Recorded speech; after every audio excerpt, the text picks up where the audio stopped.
안녕하세요. 오만사입니다. 오늘은 뒷담화 선수인 신우이와 이간질 천사 손윗동서 개판 5분 전 풍비박산 나는데 라는 내용입니다. 오늘의 사연 시작하겠습니다. 저는 이제가 시집 온 지 얼마 안 된 새댁입니다. 시부모님은 이미 돌아가셔서 안 계시고 제 위로는 손윗동서인 형님이 있고 손아래 신우이 한 명 있어요. 형님은 저와 6살 차이가 나는데 조그마한 회사에 다니고 있어요. 손아래 신우이는 저보다 2살 아래인데 결혼한 지 꽤 되었지만 아직 아이가 없고요.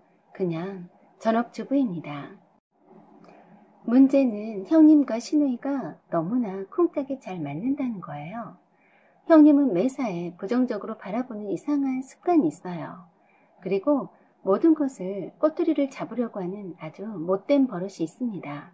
그리고 입이 엄청 쌉니다. 형님 입에서 하는 소리는 좋은 얘기를 들어본 적이 없습니다. 세상의 중심에 형님이 혼자 있고 그 외에는 모두 다 나쁘고 더러운 것들이라고 생각하는 분이세요. 그리고 신우이는 세상 사는 것이 별로 재미없고 무료한 사람인 것 같아요. 특별히 하는 일도 없이 집에서만 빈둥빈둥 노는 것이 하루 일과여서 그런지 남의 뒷담화하는 것이 세상 낙인 사람입니다. 친구들과 뒷담화는 그런다 치더라도 동네 미용실마다 돌아다니며 쓸데없이 뒷담화를 하기 위해서 하루가 멀다 하고 파마며 매직이며 미용실에 꽤나 돈 퍼들이고 삽니다. 제가 초반부터 왜 형님과 신우이를 깔아뭉개냐고요? 제가 결혼한 지 얼마 안 되어서 형님과 신우이를 파악도 하기 전에 많이 당했거든요.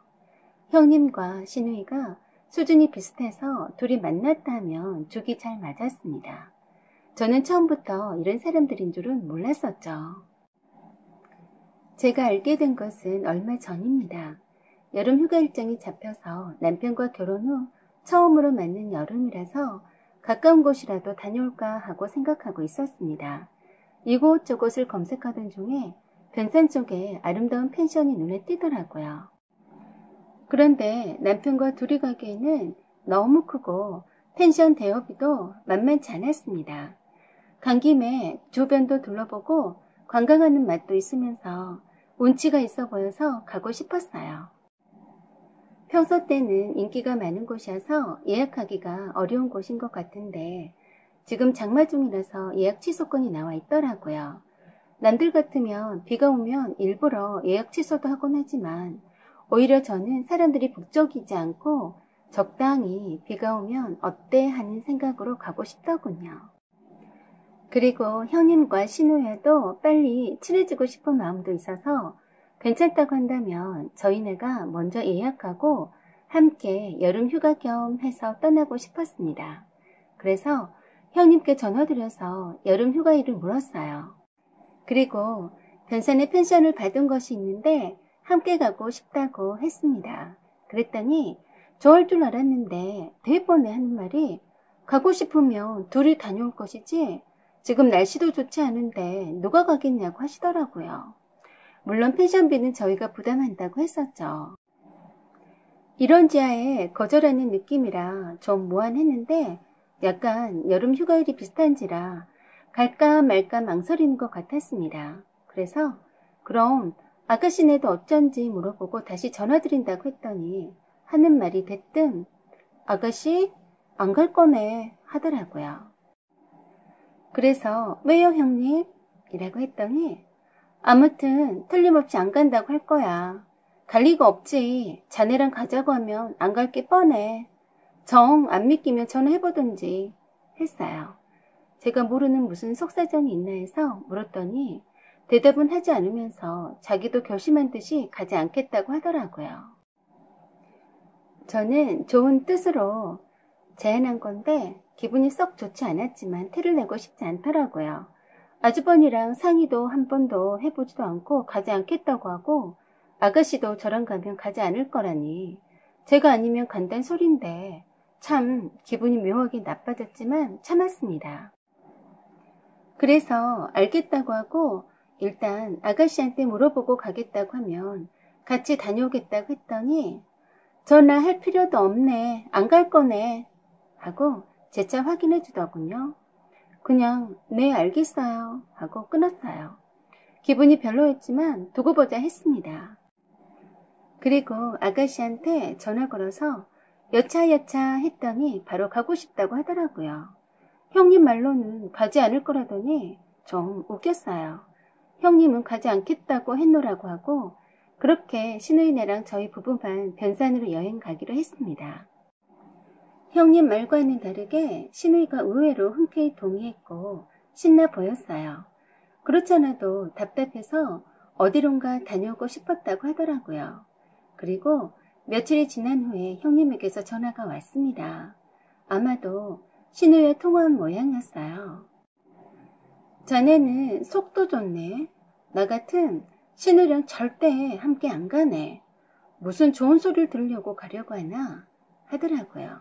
그래서 왜 그렇게 생각하느냐고 했더니 하도 답답해서 말해주는 거라면서 일러주더군요. 시누이가 결혼하기 전부터 저에 대해서 엄청 좋지 않은 소리를 많이 했다고 했습니다. 얼마 전에 통화했는데도 저희네랑 여행 간다고 하면서도 저에 대해서 흉을 계속 보더라네요. 그런데도 속도 없이 함께 가고 싶냐고요.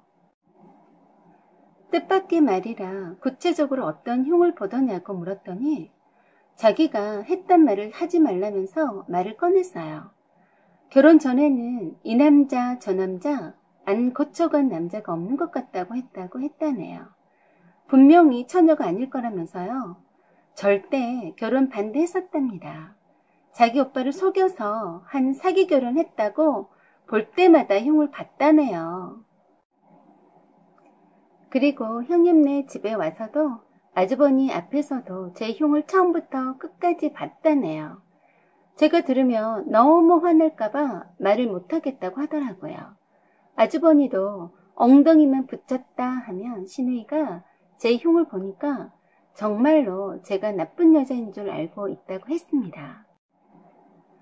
하다못해 제가 제 몸무게까지도 속인다고 흉을 봤다네요. 제가 하는 말 모두가 다 거짓이라고 했답니다. 그래서 제가 형님에게 물었어요. 형님도 제가 그렇게 나쁜 여자라고 생각하느냐고 했더니 처음엔 아가씨 말만 믿고 색안경 끼고 봤었는데 실제 보니 다르더라고. 그래서 말해준 거라고 했습니다. 아가씨가 동서를 얼마나 우습게 보고 있는데 그런 사람과 함께 여행을 가고 싶냐고 어이없다고 했습니다. 형님도 제가 정말 가짜다는 듯이 비웃는 듯 보였습니다. 시누이가 진짜로 그런 흉을 받는지 안 받는지는 모르겠지만 굳이 저한테 전달하는 것 보니 제가 정말 우습다고 말하고 싶은 것 같아서 불쾌했습니다. 형님과 통화한 후에 참 기분이 더러웠어요. 흉을 본 시누이나 흉을 봤다고 고스란히 일부러 전해준 형님이나 정말 우습더군요. 시누이가 흉을 볼 때 혼자서만 흉을 봤겠습니까? 흉을 함께 봤으면서 마치 시누이 혼자서 흉을 본 것처럼 말한 것도 우스웠어요. 예상 밖으로 형님만 빼놓고 여행 갈 것 같으니까 약이 올라서 일부러 시누이가 흉본 얘기를 해준 것 보니 형님 인성도 참 그렇고 그렇구나 생각했습니다. 그러나 저러나 시누이는 나하고 무슨 원수가 졌다고 못 잡아먹어서 안달하며 흉을 여기저기 보고 다니는지 모르겠네요. 저는 시부모님도 안 계시고 해서 시누이하고는 정말 잘 지내고 싶었어요. 자기 오빠를 걱정해주는 건 알겠지만 도가 지나쳐서 저를 완전 나쁜 여자로 매도해서 흉을 보고 다닌다는 것은 가만히 두고 볼 수 없는 노릇이었습니다. 형님과 아주버니 앞에서도 그렇게 흉을 봤다니 다른 친척 어른들한테도 뻔할 것 같았습니다. 그래서 시누이한테 저녁 때 잠깐 보자고 했습니다. 괜히 할 얘기가 있으니 먼저 오라고 했습니다. 집이 가까이 살았기 때문에 쉽게 올 수가 있었죠. 시누이는 여행 갈 준비 때문에 부르는 줄 알고 왔더라고요. 저는 바로 직설적으로 물었어요. 내가 사기쳐서 오빠랑 결혼했냐고요. 처음에 깜짝 놀라더니 오리발 내밀었습니다. 그런 적 없다고요. 그런 말을 한 적이 있냐고 묻는 게 아니라 그렇게 생각하느냐고 다시 물었더니 작은 오빠가 그렇게 말했다고 했습니다. 결혼 전에 하도 남자들이 많이 꼬여서 작은 오빠가 언니랑 결혼을 할지 말지 고민을 했다고 하더군요. 작은 오빠의 로망은 처녀와 결혼하는 게 꿈이었다고 늘상 말했다고 했어요. 그런데 막상 올케랑 결혼하고 나서는 처녀가 아닌 것 같다고 해서 사기 당한 것 같다고 했다네요. 정말 기가 막혔습니다.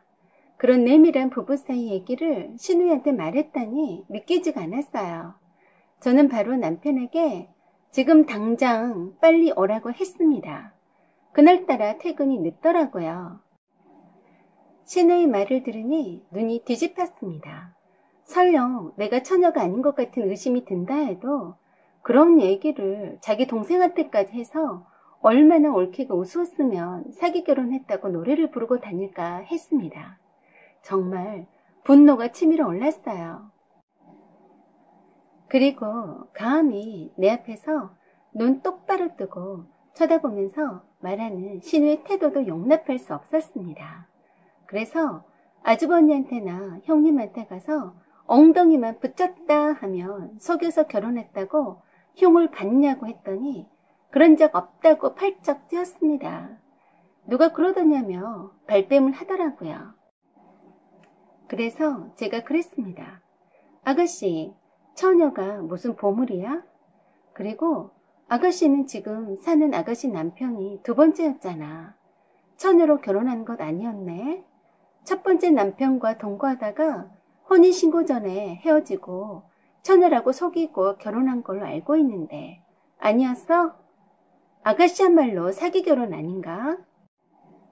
그랬더니 갑자기 노발대발 하면서 옳게 언니 말 조심해서 누구 보고 사기 결혼이래?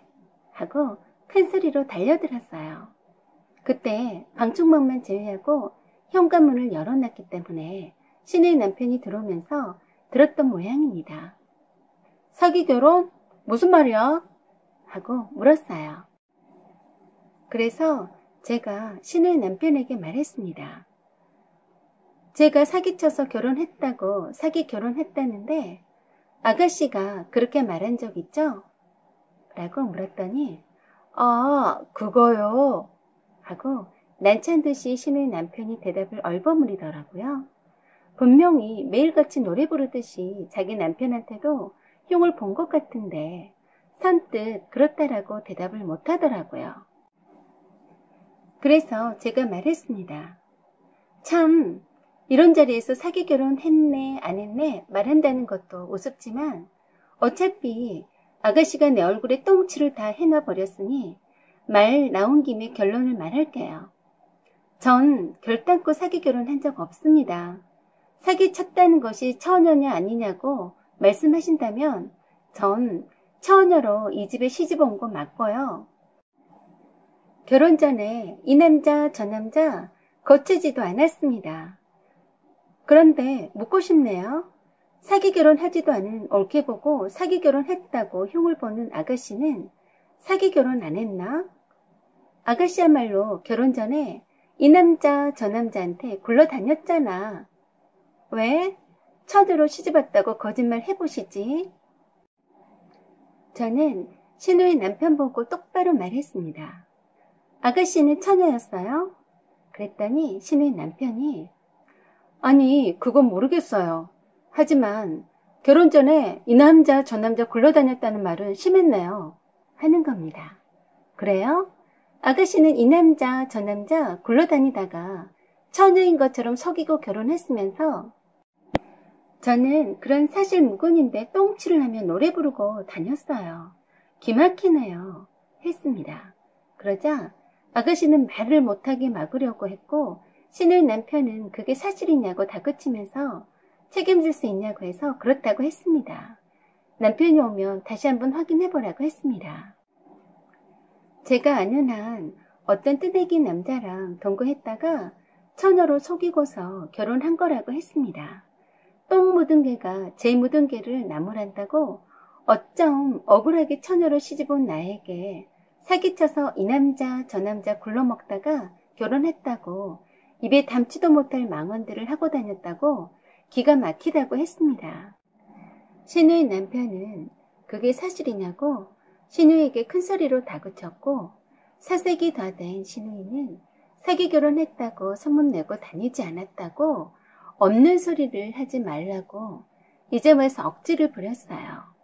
신우의 남편은 신우이가 결혼 전에 동거했던 사실을 몰랐었던 듯 해서 둘이 제 앞에서 소리를 높여가며 싸우기 시작했습니다.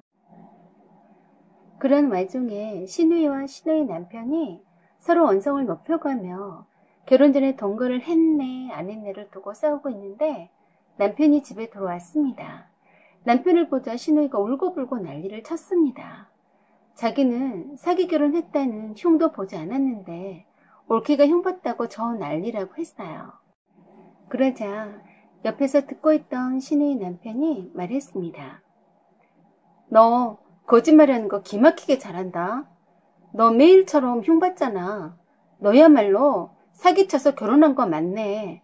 어디 입이라고 주둥아리를 놀리냐? 하고 소리 지르니까 할 말 없으니 더 크게 통곡을 하고 울어 제끼더라고요. 그리고는 정 떨어진다면서 나가버렸어요. 남편은 갑작스러운 상황에 어리둥절했습니다. 저는 바로 남편에게 물었어요. 내가 결혼 전에 이 남자 저 남자와 굴러먹다가 왔냐고요. 그랬더니 이 무슨 말이냐고 하더군요. 그래서 뺨을 한 대 갈겨줬습니다. 내가 처녀이니 아니니 그런 말도 아가씨에게 했냐고도 물었어요. 네 동생이 사방팔방 내가 사기쳐서 자기 오빠랑 사기 결혼했다고 노래를 부르고 다녔다고 말해주고 내가 그렇게 말해줘서 그랬다는데 사실이냐고 했더니 시침이 똑 떼더라고요. 그런 적 없다고요. 자기 동생이 그렇게 멍청하게 흉보고 다니진 않았을 거라고 억지를 부렸습니다. 그래서 형님과 통화 내용을 들려주었습니다. 그랬더니 남편이 형수에게 쌍 욕을 퍼부으면서 어떻게 그런 말을 전할 수 있냐며 자기가 한 잘못을 인정하지 않고 남 탓을 하고 있더라고요. 아가씨는 아무도 믿을 사람 없네 라고 하면서 찔끔찔끔 울었어요. 남편이 갑자기 형님에게 전화해서 교양 없이 전할 말이 있고 하지 말아야 할 말을 구분도 않고 내뱉고 다녔다면서 무식한 형수라며 고래고래 소리 질렀습니다. 보고 있자니 어처구니 없었습니다. 자기 잘못만 인정하면 될 것을 할 말 없으니 남 탓만 하고 있는 꼬락서니가 한심스러워 보였네요. 얼마나 심하게 남편이 형님한테 못되게 말을 했던지 열받은 형님도 고래고래 소리 지르는 것 같았어요. 남편은 분이 안 풀리는지 아주버니에게도 전화해서 대충 설명을 하더군요. 자기 동생이 흉을 좀 봤으면 전하지 말았어야지 그대로 전달받은 사람은 열받지 않겠냐면서 형수가 왜 이 분란을 만드냐고요. 형님은 남편한테 된통 한바탕 얻어듣고 완전 열불이 난 모양인지 아주버니한테 퍼붓고 난리가 난 모양이었습니다. 아주버니는 왜 쓸데없이 이제 막 결혼한 사람한테 그런 말을 했냐면서 동생네 부부가 헤어지기를 바라고 그런 것 아니냐며 부부싸움을 크게 하시는 모양이었습니다. 형님이 아주버니와 남편한테 당하고 나서 완전 열받아서 저에게 전화했습니다. 혼자만 모른 것 같아서 말해준 건데 이런 식으로 오픈하면 자기 얼굴이 뭐가 되냐고 하더라고요. 참 얼척이 없었어요. 그래서 제가 그랬습니다. 아가씨가 흉을 보면 못 보게 하지 않고 같이 앉아서 함께 제 흉을 보신 거잖아요. 그걸 방조한 형님이 더 나쁘죠. 타이르고 못하게 하고 제 귀에 못 들어오게 단속을 하도록 했어야죠. 보란듯이 엿먹으라고 자기가 하고 싶은 말을 아가씨가 했다는 핑계로 다 하신 거잖아요. 참 추잡스럽네요. 부끄러운 줄 아세요. 저는 그리고 남편에게 말했어요. 이렇게 더러운 이면이 있을 줄은 생각지도 못했다고요. 다행히도 혼인신고 전이니 간단히 잘 해결해서 좋게 헤어지자고 했습니다. 더럽고 추잡스러워서 잠시도 한 공간에 있고 싶지 않다고 했습니다. 남편은 안 된다면서 용서해달라고 잘못했다고 싹싹 빌었습니다. 아가씨에게도 저에게 잘못했다고 빌라고 강요했고요. 저는 정남이 떨어져서 보고 싶지 않다고 하고 당장 조그만 가방에 간단히 몇 가지 물건만 챙겨서 바로 집을 나와버렸습니다. 늦은 시각이라 곧바로 친정집에 와서 친정 부모님께 대충 말씀을 드렸습니다. 친정 부모님은 제가 하는 결정에 대해서 신뢰한다고 말씀하셨고 기운 내라고 하셨어요. 좀 더 나은 삶을 살기 위해서 겪는 과정이라며 기죽지 말라고 하셨습니다. 친정집에서 며칠을 보내는 동안 남편이 친정 부모님께 찾아와서 무릎 꿇고 용서를 빌었습니다. 친정 부모님은 저의 의사를 존중할 거라면서 인연이 아니니까 그런가 보다 하고 잘 헤어지기를 바란다고 말씀하신 것 같았어요. 형님의 전화를 받고 그 사단이 나서 저 남편 헤어진다는 소식을 접한 아주버니는 형님이 가족의 분란을 촉진했다며 이혼 한 해 만에 싸우시다가 별거 중이라고 했습니다. 신우의 남편도 자기가 속여서 사기 결혼해놓고도 죄 없는 옳게에게 사기 결혼했다느니 하며 날이면 날마다 흉을 받던 신우이를 용서 못한다면서 이혼을 요구했다고 들었어요. 뒷담화 선수인 신우이와 이간질 천사인 형님 때문에 집안이 순식간에 개판 5분 전에다 풍비박산 났습니다.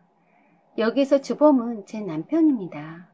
남편이 그렇게 신우이한테 무책임하게 떠버리지 않았다면 뒷담화 선수인 신우이에게 빌미를 줬겠으며 신우이에게 흉을 같이 본 형님이 얼마나 제가 웃었으며 그런 말을 전했겠습니까?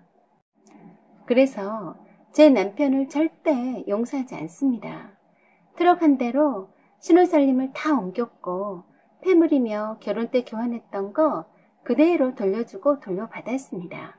하마터면 남편의 실체를 모르고 넘어갈 뻔했습니다. 어찌됐건 형님의 그 천사를 가장한 이간질 때문에 본 모습을 잘 보게 되었네요. 사연은 여기까지입니다. 여러분의 생각과 의견을 댓글로 달아주세요. 구독 꼭 눌러주시고 좋아요 그리고 알림 설정 부탁드려요. 여기까지 시청해주셔서 감사드립니다. 항상 좋은 날 되세요. 안녕하세요. 졸업 후 근 10년 만에 대학 동창회에 나갔다가 들어와서 몇 자 적어봅니다. 제 절친에 관한 이야기입니다. 지희는 오늘 동창 모임에서 오랜만에 만났습니다.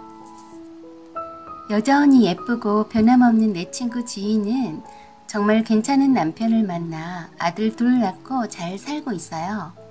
그러나 절친이라고 하지만 자주 못 만났습니다. 친구들한테 소식만 전해 들었고요. 물론 지희가 결혼식 할 때는 갔었고 그 뒤론 지희가 연락하지 않았기 때문입니다. 벌써 10년이란 긴 시간이 지나서 그때의 일이 한때의 추억이나 그저 지나간 시간쯤으로 기억되길 바랐지만 그건 제 욕심이었나 봅니다. 지휘는 오랜만에 본 나를 어색해 했어요. 아직 마음 한켠에 저를 불편하게 생각하고 있는 듯 보여서 저도 불편했습니다. 그런 지휘를 보면서 눈치를 살피게 되고 죄책감이 들어요. 그래서 동창회 다녀와서도 별로 기분이 좋지 않아서 앉아서 몇 자 적어봅니다. 저는 대학 4년 내내 똘똘 뭉쳐 다녔던 5인방 절친들이 있었습니다. 각자 개성이 다양한데도 한 가지 공통점은 때가 묻지 않은 순수함과 문학을 좋아하는 긍정 에너지가 가득한 맑은 영혼을 가진 친구들이었어요. 5인방 친구들의 특징은 모든 것을 공유하는 거였습니다. 미팅을 나가더라도 5인방 친구들한테 공지하고 나갔고요. 나가지 말라고 하면 그냥 안 나갔어요. 그래서 개인 미팅은 손절했고 거의 다 단체 미팅이 들어왔죠. 하지만 미팅은 거의 안 했어요. 선배 언니들이 사정사정해서 5인방 미팅 조성해달라고 부탁받아서 몇 번 한 기억밖에 없네요. 친구들 성향 자체가 가볍게 만나고 재밌게 놀다가 아니면 말고 하는 식의 만남 자체를 싫어했기 때문이에요. 우리 5인방 친구들은 그 즈음에 일반적인 친구들하고 많이 다른 면이 있었어요. 저만 빼고 모두 부유한 집 찾아드렸는데도 사치와 치장엔 별 관심이 없었고요. 그 흔한 클럽에도 관심 없는 애들이었어요. 남자친구 사귀는 것에도 관심이 없었어요. 모두들 한결같이 독신을 외쳤습니다. 그 중에서 지희는 특히나 조용하고 가장 내성적인 친구였습니다. 5인방에서는 말도 잘하고 수다도 잘 떠는 친구이지만 5인방 이후 사람들과는 거의 말을 하지 않았어요. SNS뿐만 아니라 카페도 그 어떤 것에도 5인방 이외에는 소통하지 않는 친구였습니다. 4학년이 되자마자 졸업 논문을 팀별로 써야 했습니다. 중간중간에 조교와 지도교수의 지도도 받아야 했어요. 제가 초안을 담당하고 세부적인 주제들은 각자 주어진 대로 연구해서 작성하기로 되어 있었습니다. 초안과 연구 주제를 모두 제가 주도해서 진행하고 있었는데 저희 집안 사정이 다른 친구들에 비해서 좋지 않아서 취업을 꼭 해야만 했습니다. 다른 친구들은 취업 걱정 별로 안 하는 운 좋은 애들이었어요. 전문 자격사 시험 1차 준비 중이었습니다. 전 일찌감치 5인방 친구들한테 초안 작성해서 주고 알아서 각자 주제별 연구 과제를 취합해서 지도교수에게 중간점검 전 미팅에서 최종 점검하기로 했습니다. 그리고 도서관에서 열공하던 때라 5인방 친구들이 일부러 공부하라고 시간을 많이 배려해 주었죠. 그리고 중간에 오전 강의가 끝나고 주제별 논문 정리한 걸 최종 취합해서 정리하는 작업을 하기로 했는데 그 자리에 5인방 친구들 중에 한 선배가 현재 대학원생이면서 조교로 있어서 코칭 받을 겸 해서 부탁해서 왔더군요. 나만 빼고 다 구면이었어요. 친구들 모두가 선배로 깍듯하게 대했고 참 친절하게도 이것저것 코칭 해주더라고요. 저는 미팅이 길어지니까 중간에 빠져나왔고 그런 후 애들과 오다 가다 몇 번 마주친 것 같기도 한데 그때마다 지휘가 얼굴이 빨개지고 어쩔 줄 몰라 하고 해서 물어보니 그 선배를 지휘가 무척 좋아한다고 들었어요. 제가 도서관에서 공부하느라 정신없을 때 많은 일들이 있었나 보더라고요. 몇 달이 지난 후 1차 시험을 치른 날 5인방 친구들이 뒷풀이를 해주었습니다. 그때 애들이 빅뉴스라며 지휘에 관해서 지휘 앞에서 서로 앞다퉈가며 얘기를 해주었어요. 우리 5인방 중에 누굴 좋아한다고 말한 사람은 지휘가 처음이었어요. 콧대 높은 지휘가 어떤 사람을 좋아한다고 고백하다니 참 반가운 일이었죠. 그 사람은 5인방 친구 중 하나인 수연이의 서클 선배인데 논문 코칭해주던 사람이었어요. 대학 축제 때 수연이의 서클 부스에서 처음 기타 치고 노래 부르는 모습에 반했다고 지희가 말했습니다. 그렇게 노래도 잘하면서 말도 잘하는 사람은 본 적이 없었다고 했습니다. 수연이는 그 선배를 지켜봤지만 좋은 사람 같다며 지희랑 진지하게 사귈 수 있으면 좋겠다고도 했었죠. 지희는 그 선배와 사귀고 싶은데 그 선배 앞에만 가면 바보같이 말도 안 나오고 떨린다면서 도와달라고 했어요. 그래서 제가 도서관 내에서 처박혀 있는 동안에 수연이의 도움으로 5인방 친구들과 그 선배 연구실에도 몇 번 찾아갔었고 서클 모임에도 함께 나갔었고 카페에서도 함께 만나기도 했다네요. 저는 그러지 말고 수연이를 통해서 소개팅처럼 정식으로 둘만 만나라고 했는데 지희는 너무 쑥스럽고 바보 같아서 그 선배가 자기를 싫어하면 어쩌냐고 하면서 어느 정도 친해질 때까지 함께 만나면서 둘 사이를 서포트해 주기를 바랬습니다. 그렇게 해서 다음날부터 논문 준비 때문에 스터디실로 몇 번 그 선배를 초대해서 코칭받고 자연스럽게 둘만의 시간을 갖도록 유도했었는데 이 바보 같은 친구 지희는 정말 쑥맥처럼 아무 말도 못하고 쩔쩔매고 있었습니다. 너무 좋아했었던 거죠. 5인방 친구들이 그릴 코치를 해도 그 그 선배 앞에서는 완전 이쁜척만 하고 한마디 말도 못하는 거였습니다. 어필이 하나도 안 되고 5인방 다른 친구들하고만 더욱 친해질 뿐이죠. 졸업 논문 중간 점검에서 다행히 1차 통과된 후에 지희가 그 선배를 불러서 감사의 의미로 밥 한 끼 사자고 했어요. 수연이가 전화했더니 친구 5명에 혼자는 감당이 안 된다면서 그 선배 친구들도 숫자 맞춰서 부른다고 해서 미팅 아닌 미팅처럼 그렇게 만나게 되었습니다. 그 선배와 그 선배 친구들은 모두 유쾌한 사람들이었어요. 매너도 좋고요. 왜 지희가 첫눈에 반했다고 하는지 알 것 같기도 했습니다. 노래를 엄청 잘했어요. 친구들도 그렇고 한때 밴드를 만들어서 활동하려고도 했다고 하더군요. 암튼 지희 때문에 분위기 맞춰주려고 애를 많이 썼습니다. 그런데 둘 사이는 진전이 없어 보였어요. 5인방과는 점점 친해지고 익숙해진 느낌인데 둘 사이는 따로 만난 것 같지도 않고 그걸로 끝이었습니다. 저는 2차 시험 준비 때문에 자연스럽게 그 만남에서 빠졌습니다.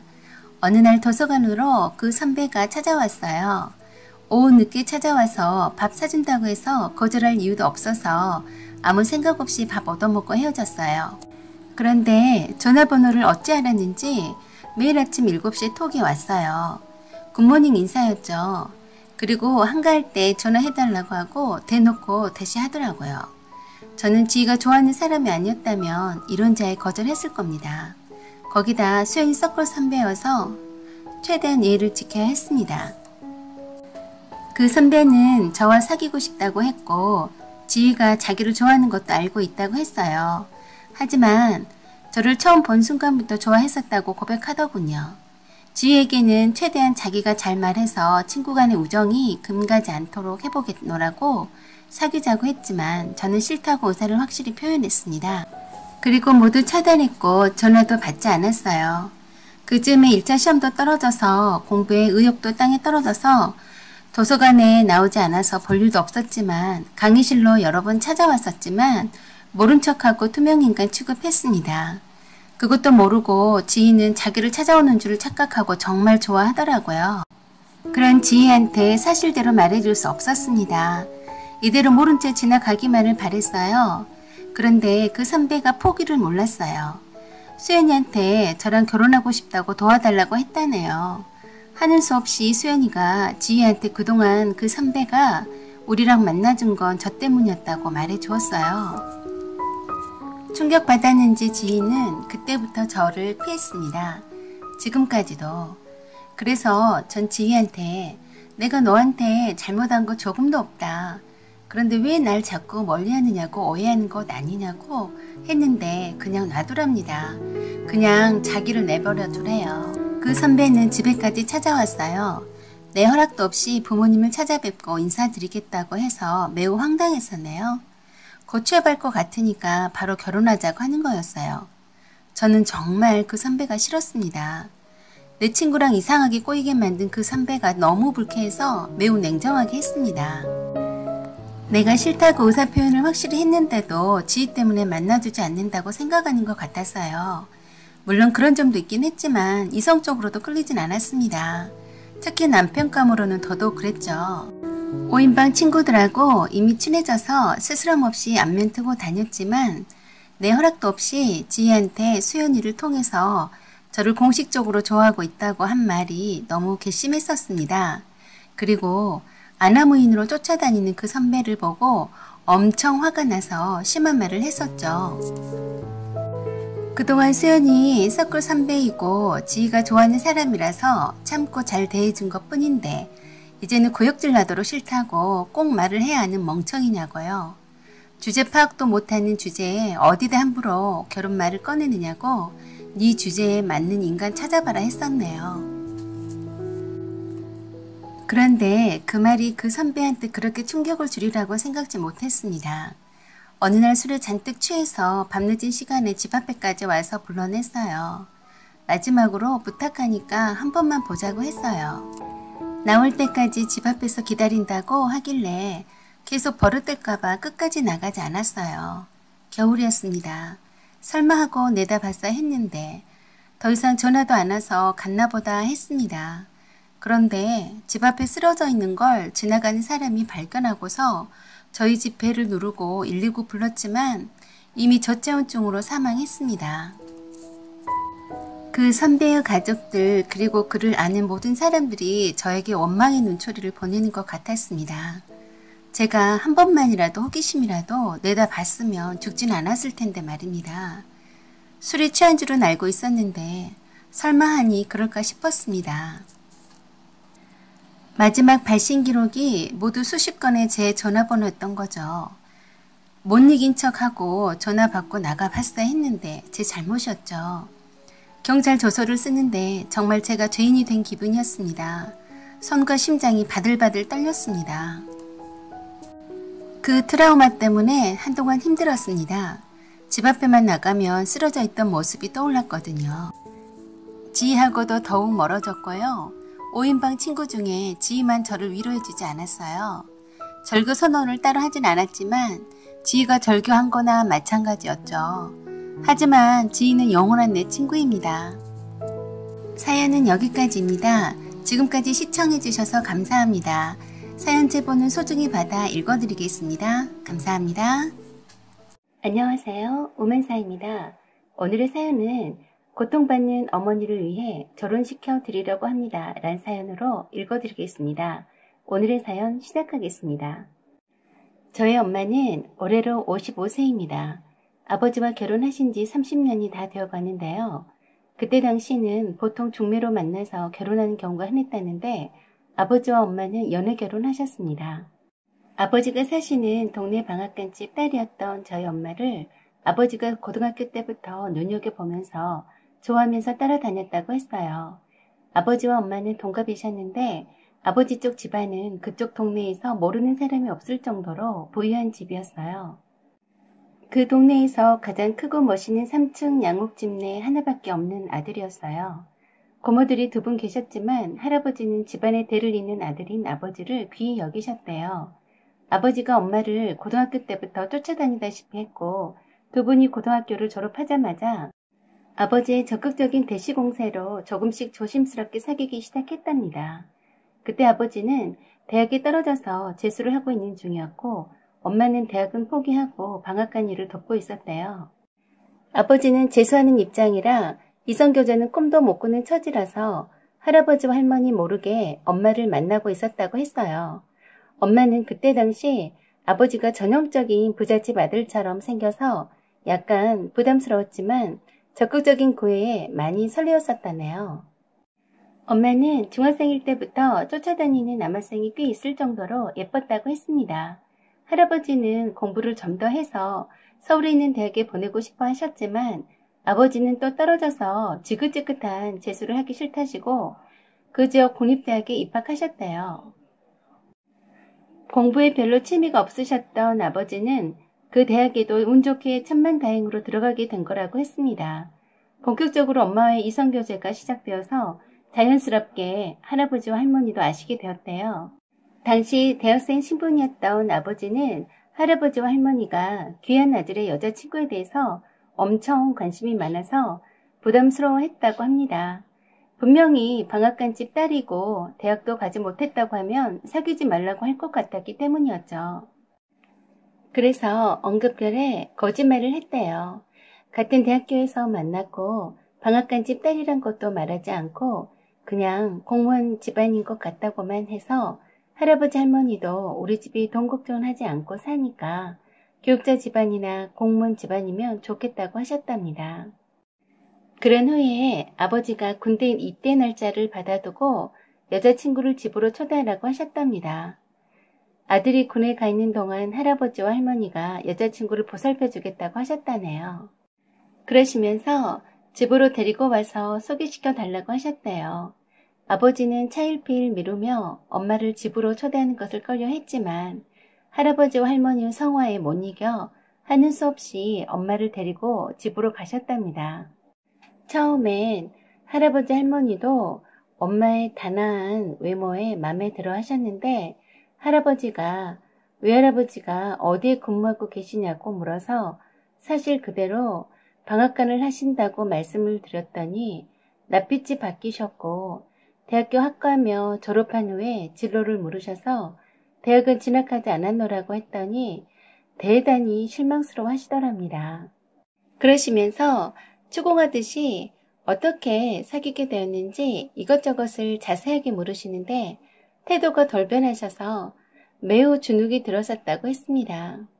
바로 그 자리에서 아버지가 할아버지와 할머니에게 거짓말한 사실을 알게 되었고 아버지는 언젠가는 알아야 할 일이라서 각오하고 있었다고 했어요. 그래서 내친김에 아버지는 엄마를 앞에 두고 군대 제대 후에 학교 졸업하면 엄마랑 결혼하고 싶다고까지 말했다고 했습니다.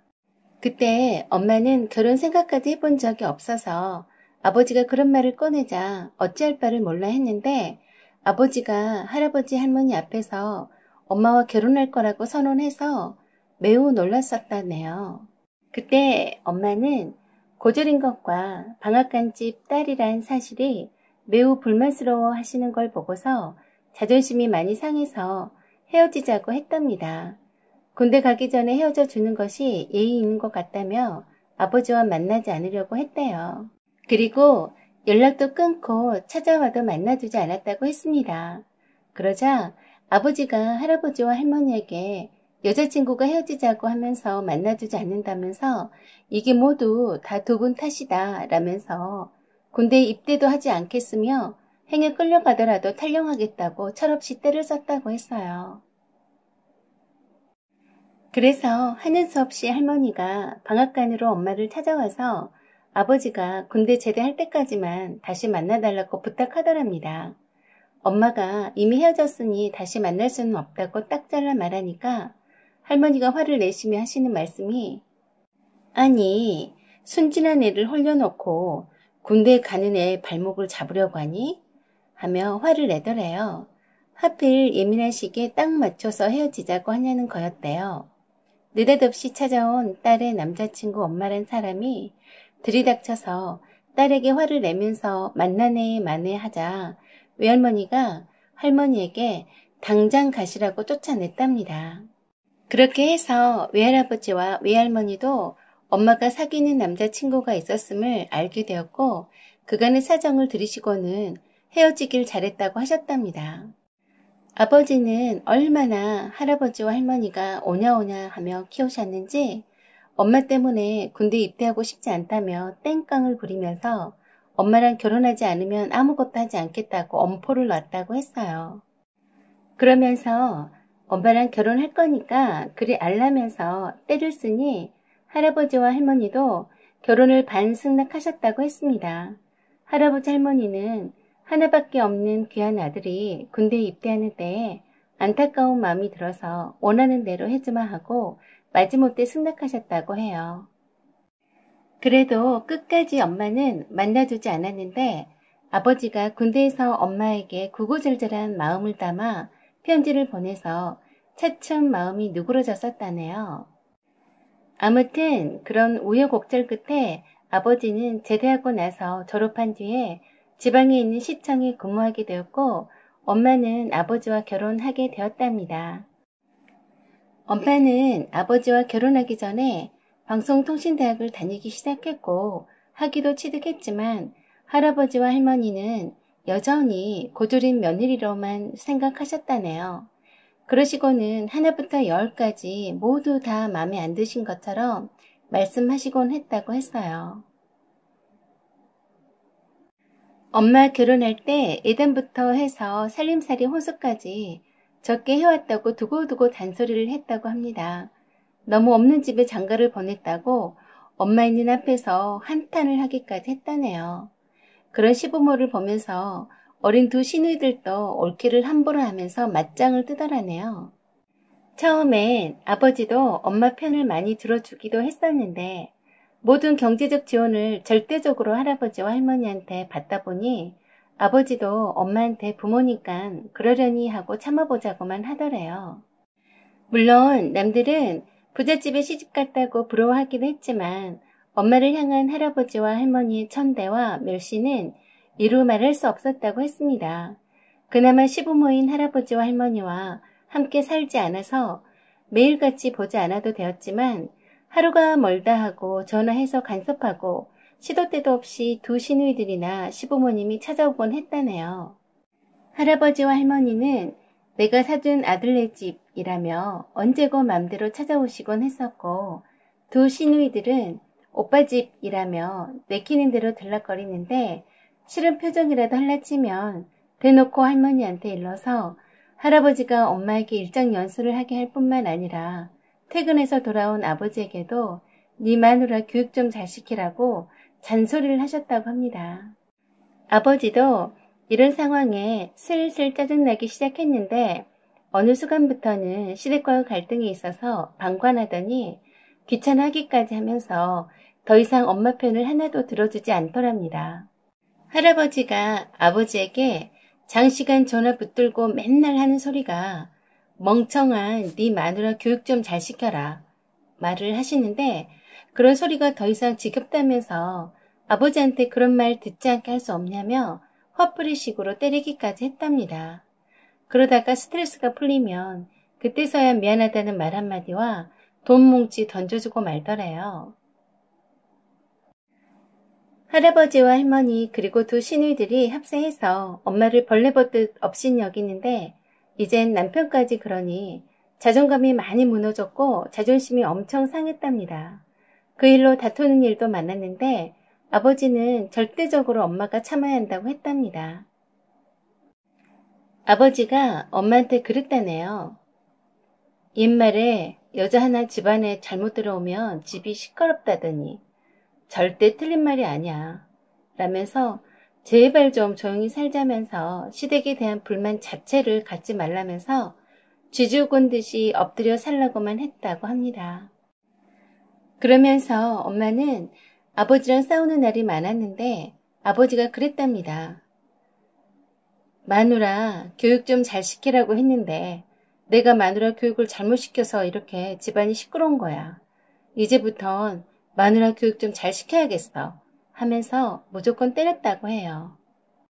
어느 날은 심하게 때려놓고 보니 자기도 기가 막혔는지 자기 아버지한테 전화를 걸어서 아버지, 마누라 교육 잘 시키라 해서 신나게 두들겨 패줬어. 이젠 됐어? 아버지가 원하는 대로 패주고 교육 잘 시켰으니까 더 이상 나한테 잔소리하지 마세요. 알겠어요?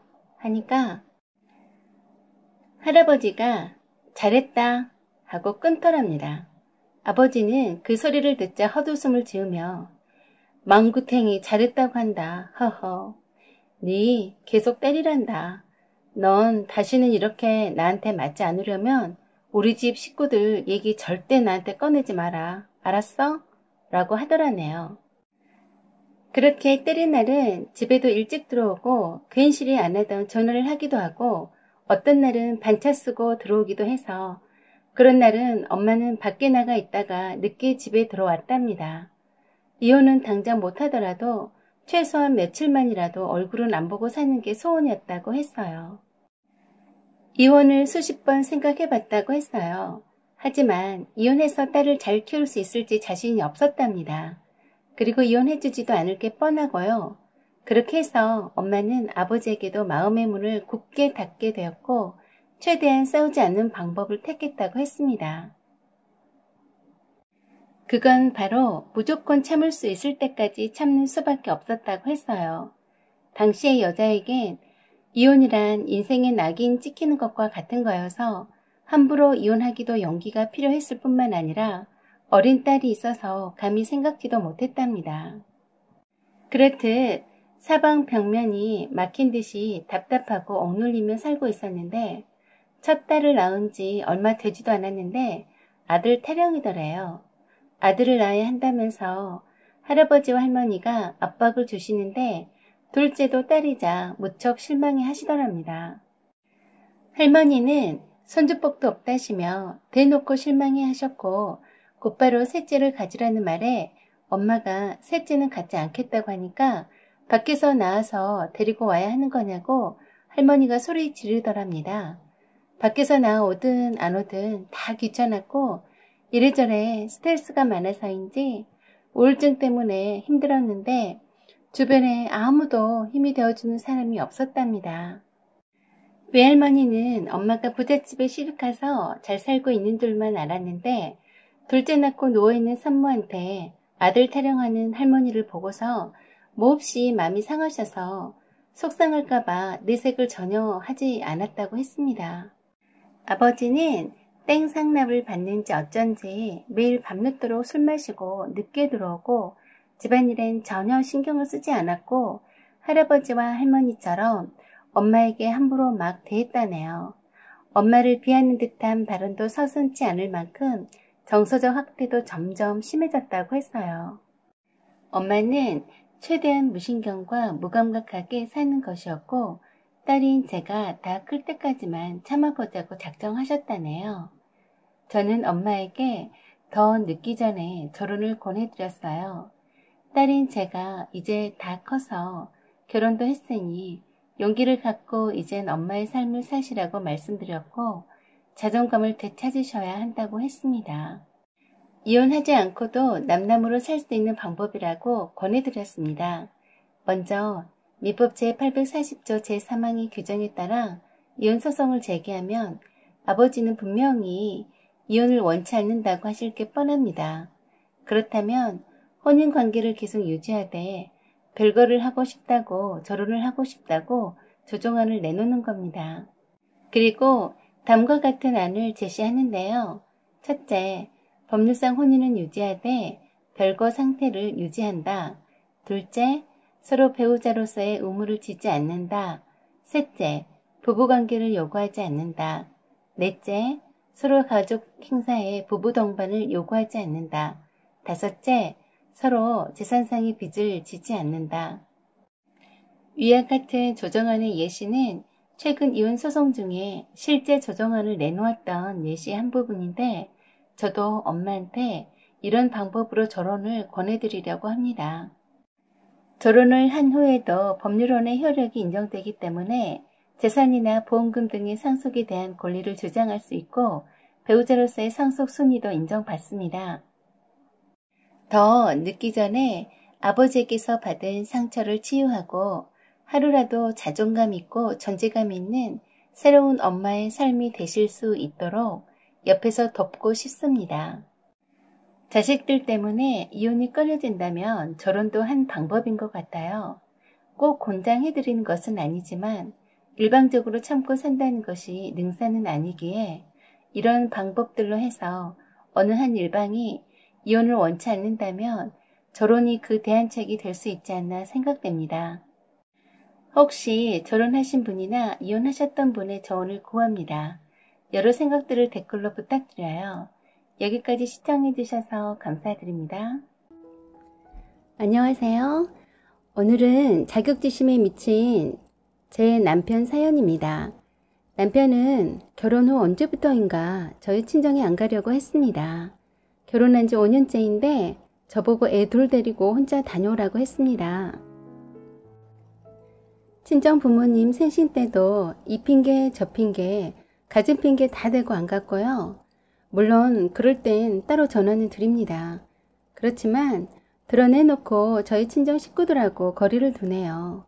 이유를 물어봤습니다만 그때는 답을 해주지 않았습니다. 제가 생각하기엔 남편의 그 자격지심 때문인 것 같습니다. 저는 위로 언니 둘이 있고요. 물론 형부도 둘이 있어요. 다름이 아니라 형부들이 돈을 잘 벌고 재테크에도 관심이 많아서 대화의 내용이 주로 경제와 주식 그리고 부동산 투자에 관한 것이었죠. 비록 저희가 결혼한 지 5년이나 되었지만 언니 둘 다 늦게 한 결혼 탓에 큰언니는 4년 되었고 작은 언니는 6년 되었어요. 그런데 두 언니들 모두 다 형부 덕분에 매년 자산이 눈에 띄게 증가했습니다. 남편이 아마 기죽어서 그런가 생각됩니다. 결혼 후 2년쯤에 주식으로 돈을 많이 잃었었거든요. 그런데 두 형부들은 주식으로 수익 잘 내고 있고 부동산 투자도 잘하고 있어서 그래서 기죽어서 그런 거 아닌가도 생각했습니다. 아무리 그래도 친정 부모님 생신일인데도 안 가고 모처럼 모이는 언니들과 형부들과 만나는 자리인데 지 멋대로 가기 싫다고 하는 건 이해가 되지 않았습니다. 따로 형부들이 자꾸 물어보는데 저도 핑계대고 말하느라 힘들었고요. 처음엔 회사에 갑자기 중요한 일이 생겼다는 둥, 친한 친구가 내려와서 지금 아니면 만날 수 없으니 얼른 보고 가겠다는 둥, 급한 일 좀 잠깐 보고 오겠다는 둥 하면서 이리저리 핑계 대길래 정말 그러는 줄 알았습니다. 그런데 그게 반복되더라고요. 이번에 친정엄마 생신 축하 겸 해서 토요일 점심때 미리 약속하고 친정 식구들 모두 모이기로 했습니다. 늦잠 자는 남편에게 깨우면서 물었네요. 오랜만에 어머니한테 다녀올까? 하고 시어머니한테 가자고 떠봤더니 금세 아 그래? 그렇잖아도 가본 지 오래돼서 가보려던 참이었는데 코로나 때문에 복지관에도 못 나가고 답답하실 텐데 가보자 하는 겁니다. 그래서 제가 오늘 피곤하진 않겠어? 가면 저녁 때는 올 텐데 괜찮아? 응 괜찮아. 삼겹살 사가지고 가서 엄마랑 구워 먹고 저녁까지 먹고 오자. 얼른 애들 챙겨서 다녀오자 하면서 씻으러 욕실로 가더군요. 욕실에서 나온 남편에게 야채즙 한 잔 먹이면서 말했습니다.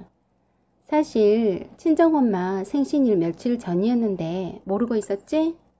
그랬더니 그래? 말해주지 그랬어.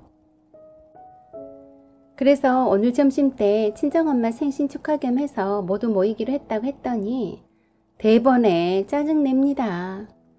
그래서 제가 그랬네요. 왜 너는 네 엄마한테 맨날 나 데리고 다니면서 우리 친정집에는 안 가려고 하니? 하고 물었습니다. 그랬더니 두 형님들 모두 돈 자랑하니까 싫다고 하네요. 그리고 장인 장모님도 두 형님들만 이뻐하는 것 같다고 합니다. 그래서 가기 싫다고 하면서 앞으로도 가지 않을 테니 애들 데리고 혼자 다니랍니다. 어이없었지만 단지 그 이유 때문이냐고 물었는데 그렇다고 하네요. 언니들과 형부들 돈 잘 벌고 있으니까 돈 자랑 좀 했다 그렇다 손치고 친정 부모님이 어떻게 차별하더냐고 물었어요. 제 부모님이라도 남편과 형부들을 차별했다면 화낼 일이었고 남편의 생각을 듣고 싶었습니다. 그런데 특별히 차별이라고 할 만한 것을 꼬집을 순 없지만 자기보단 형님들을 더 잘해주시는 것 같답니다. 그냥 저희 친정 식구들하고 있으면 기가 죽는다네요. 뭔지 모르지만 주눅이 든다면서 그런 기분이 느끼기 싫어서 안 간다고 합니다. 그러면서 이젠 자기 부모는 각자가 챙기자고 했어요. 그래서 저는 그 말에 책임질 수 있냐고 물었습니다.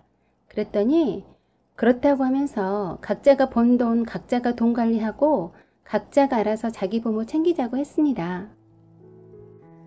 참 어이가 없고 실망스러워서 화도 안 났습니다. 이런 말을 하필 친정엄마 생신일 모임 가자고 하니까 꺼내는 모질이 남편.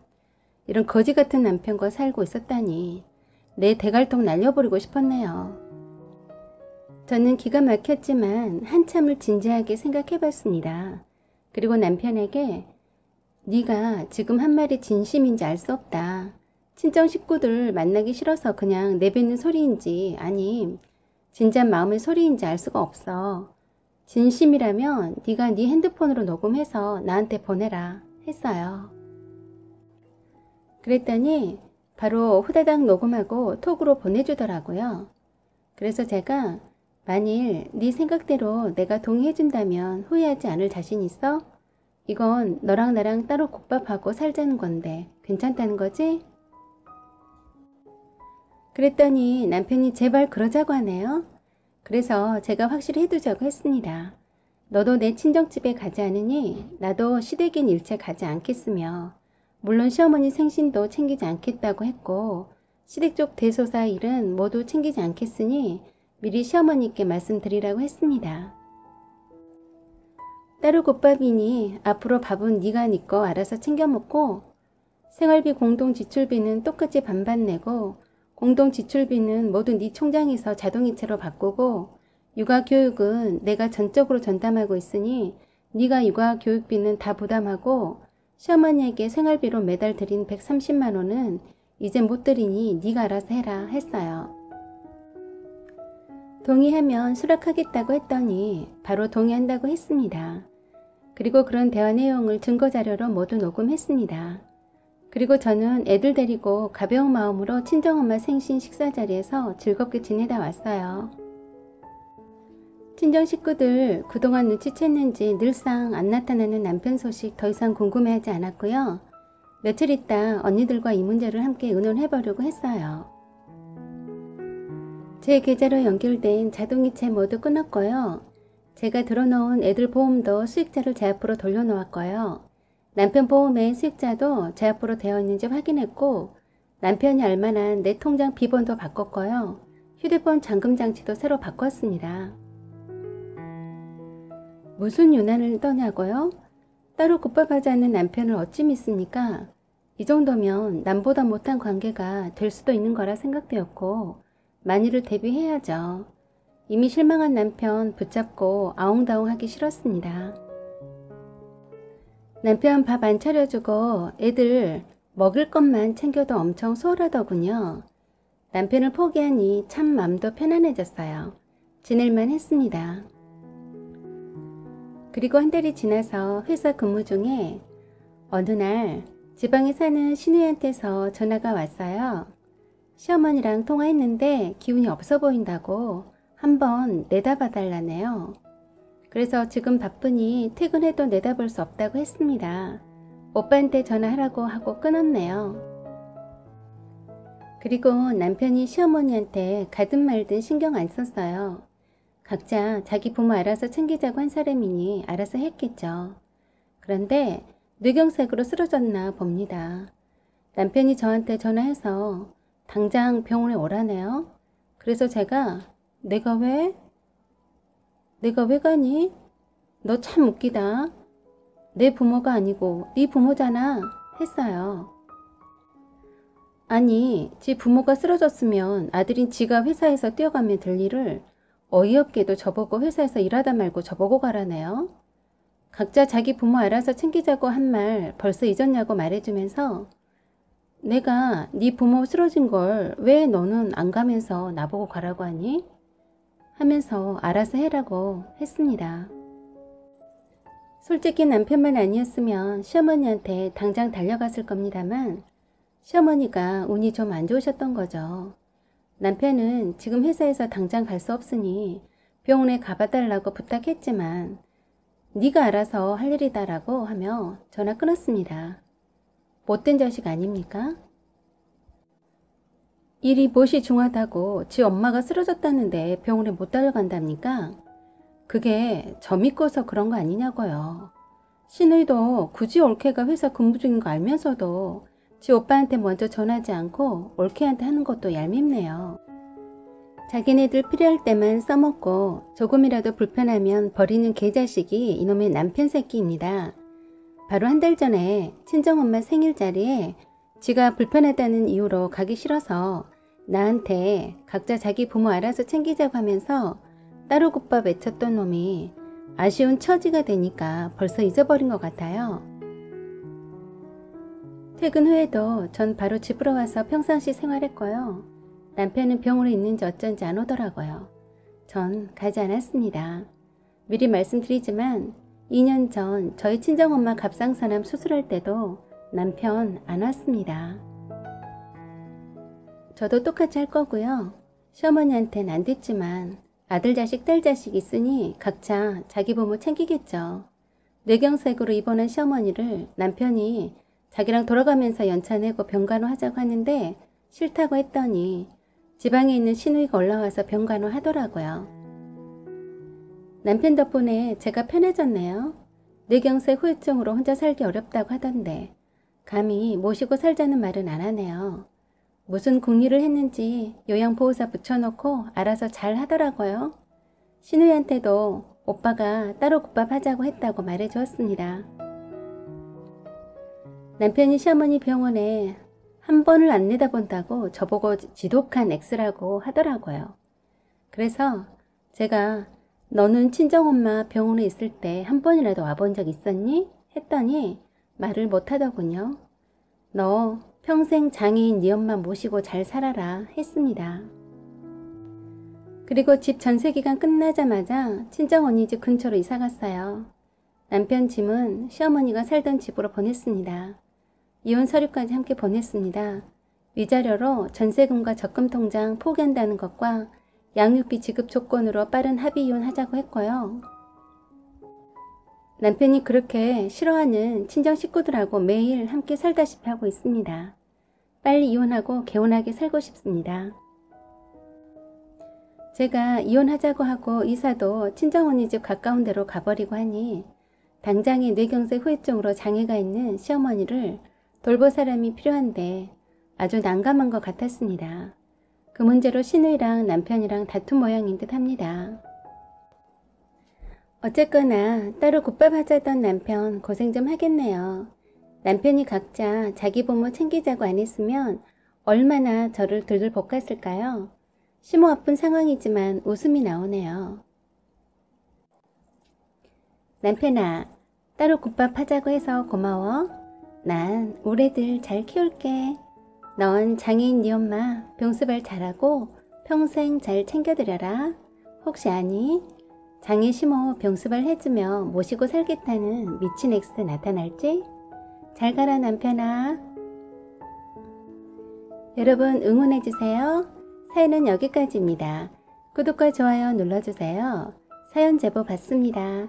편하게 이메일로 적어 보내시면 됩니다. 여러분, 부족한 저에게 많은 성원 보내주신 것 정말 감사드립니다. 많이 부끄럽고 부족한 점 많은데 조금씩 개선하려고 노력하고 있습니다. 감사합니다. 안녕하세요. 오만사입니다. 오늘의 사연은 오로지 처자식을 위해 돈 벌어 유학자금을 보냈는데 나에게 남는 건 병들어 지친 기러기 아빠 신세란 내용으로 읽어드리겠습니다. 오늘도 일 끝나니 벌써 밤이 어둑해졌네요. 왁자지껄하던 도장에 썰물처럼 빠져나가 각자 따뜻한 집에 돌아갔을 사람들. 덩그러니 혼자 사무실에 앉아있는 이 시간이 저는 제일 싫습니다. 제가 가장 싫고 두려운 시간이 바로 이때입니다. 집으로 돌아가야 하는 이 시간이 정말 싫어요. 집에 들어가 봤자 사람 온기도 없는 곳에 어둠 속에 혼자서 불 끄고 들어가서 방문을 생각 없이 열어봐도 아무도 없고 그냥 외로움만 밀려들기 때문이죠. 이럴 때 반려묘나 반려견이라도 키우면 좋으련만 아침 일찍 나갔다가 이 늦은 시간에 들어오니 엄두가 나지 않습니다. 하루 종일 기다릴 아이들을 케어할 수 없으니 말입니다. 강아지들은 산책도 시켜줘야 하고 혼자 놔두면 안 된다고 하니 지금이라도 반려묘를 키워보기라도 해야 하나 하고 진심 생각하고 있습니다.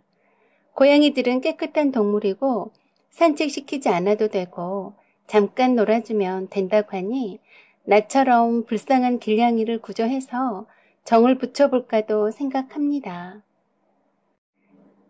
배가 고픈데 냉장고에 챙겨져 있는 반찬들이 빼곡히 쌓여 있지만 입맛이 땡기지 않습니다. 다행히 나이 많으신 어머님이 한 번씩 오셔서 냉장고 정리해 주시고 반찬도 넣어 주시는데 먹기 싫어서 그대로 놔두기 일쑤이니 또 잔소리 하시겠네요. 그래도 냉동실에서 일회분량으로 얼려둔 밥을 꺼내들고 전자레인지를 돌려봅니다.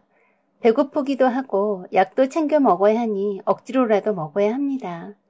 그리고 약을 먹어야 해서 술을 끊어야지만 맥주와 소주를 섞어서 한 잔 시원하게 들이킵니다. 술이 유일한 위로이고 낙인데 술을 끊으라니 정말 힘드네요. 그래서 딱 한 잔만 마십니다. 이 한 잔이 오늘 쌓인 피로를 풀어주는 청량제인 것 같습니다. 그리고 TV를 크게 틀어놓고 반찬 몇 가지 통째로 들고 TV 앞으로 와서 밥을 먹네요. 왜? 가족이 없냐고요? 아니요. 저에게도 가족이란 게 있긴 합니다. 단지 멀리 떨어져 있어서 얼굴도 잊을 정도이죠. 저는 10년 동안 기러기 아빠로 지내고 있습니다. 아들이 초등학교 3학년일 때 치맛바람이 있던 아내는 엄마들 사이 커뮤니티에서 그중 한 엄마가 유학을 준비하는 것에 자극받기 시작해서 관심을 갖더니 바로 유학 보내자고 제안했습니다. 머리 좋고 똑똑한 아들이니 넓은 세상에서 교육받게 하고 싶다고 했어요. 저는 아내와 결혼하기 훨씬 이전부터 태권도장을 운영하는데 회원 수도 많고 꽤나 안정적으로 잘 되고 있어서 돈 문제는 걱정이 없었습니다. 아내의 말은 논리정연했고 틀린 말은 하나도 없었기에 무작정 알아보자고 했었네요. 저는 태권도장의 일로 바빴기 때문에 모든 유학 준비 절차는 오로지 아내 혼자 다 했었습니다. 도장의 회원수가 늘어날수록 신경 쓸 일도 많고 해서 늘 바빴기 때문에 아내 혼자서 캐나다 토론토로 아들 데리고 유학길에 떠났습니다. 영어를 잘 하지 못하는 아내가 아들을 데리고 잘 적응할 수 있을지 걱정을 많이 했었네요. 행정력이 우리나라보다는 아날로그식이어서인지 인터넷 신청한 지 한 달이 넘어서야 겨우 설치가 가능하는 등 불편한 점이 많았다고 해요.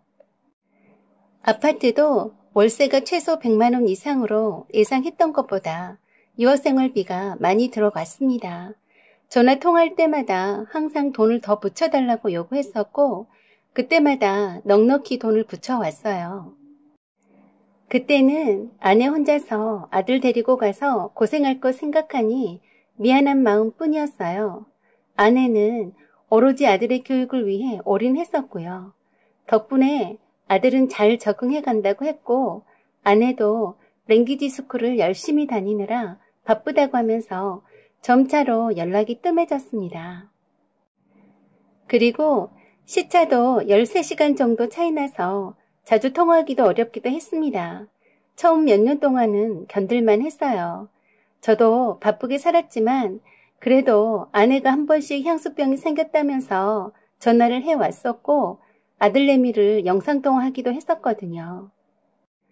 그렇게 간간히 소식을 전해받으면 떨어져 있어서 애틋하고 그립기도 했습니다. 그러나 아들이 완전히 적응을 잘 해나갈수록 전화가 뜸해졌고 전화를 해도 받지 못하는 때가 많아졌습니다. 시차가 있다 보니 통화시간 맞추기도 어렵기도 했습니다. 아이가 방학 중일 때는 나이아가라 폭포를 여행하면서 찍은 사진을 보내오기도 했어요. 좀 더 많은 것을 보여주고 싶다고 캐나다와 미국 여행을 다니곤 하느라 한국에 들어오진 못했답니다. 아들은 갈수록 공부도 잘해서 늘 자랑스럽다고 했고 그럴수록 돈을 많이 붙여달라고 했습니다. 저는 아들이 공부도 잘하고 적응도 잘하면서 잘 지내고 있다는 말에 보람을 느꼈고 더 열심히 일했었죠. 나이 많으신 어머니가 가끔씩 오셔서 먹을 것들을 챙겨주셔서 아내는 제 걱정은 전혀 안 하는 듯 했습니다. 서로 라이프 스타일이 완전 다르다 보니 갈수록 멀어진 느낌이었어요.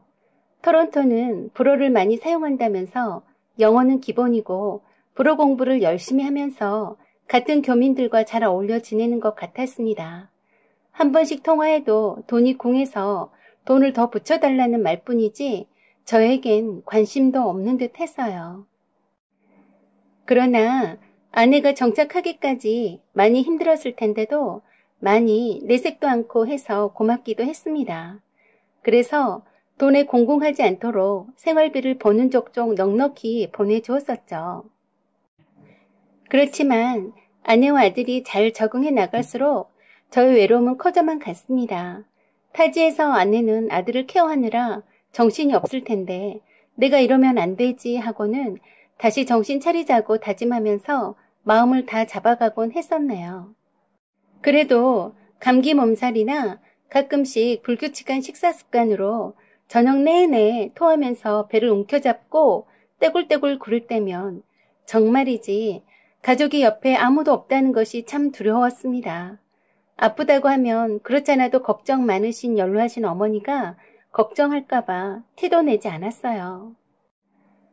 그러면서 저도 인간인지라 어느 날 문득 뚜렷한 취미도 없이 일벌레처럼 도장에서 하루 종일 일에 치여 사는 나 자신을 보면서 위로받을 때가 없다는 걸 알게 되었습니다. 그럴 때마다 진하게 밀려오는 외로움이 너무 힘들게 다가왔습니다. 아들과 통화해본 지가 언제인지 기억이 잘 나지 않기 시작했고 아들 얼굴도 가물가물해지기 시작했습니다. 어쩌다 간신히 통화하는 아들도 아빠인 나를 상당히 어색해 하더군요. 급기야 5년 전부터는 거의 통화가 끊겼습니다. 아내는 한인타운에서 알바를 한다면서 바쁘다는 핑계였고 아들은 의대 입시 준비로 한창이라는 연락을 끝으로 전화가 왔었는데 아내는 아들이 기특하게도 의대에 입학하게 되었고 어마어마한 학비 지원을 요청했습니다.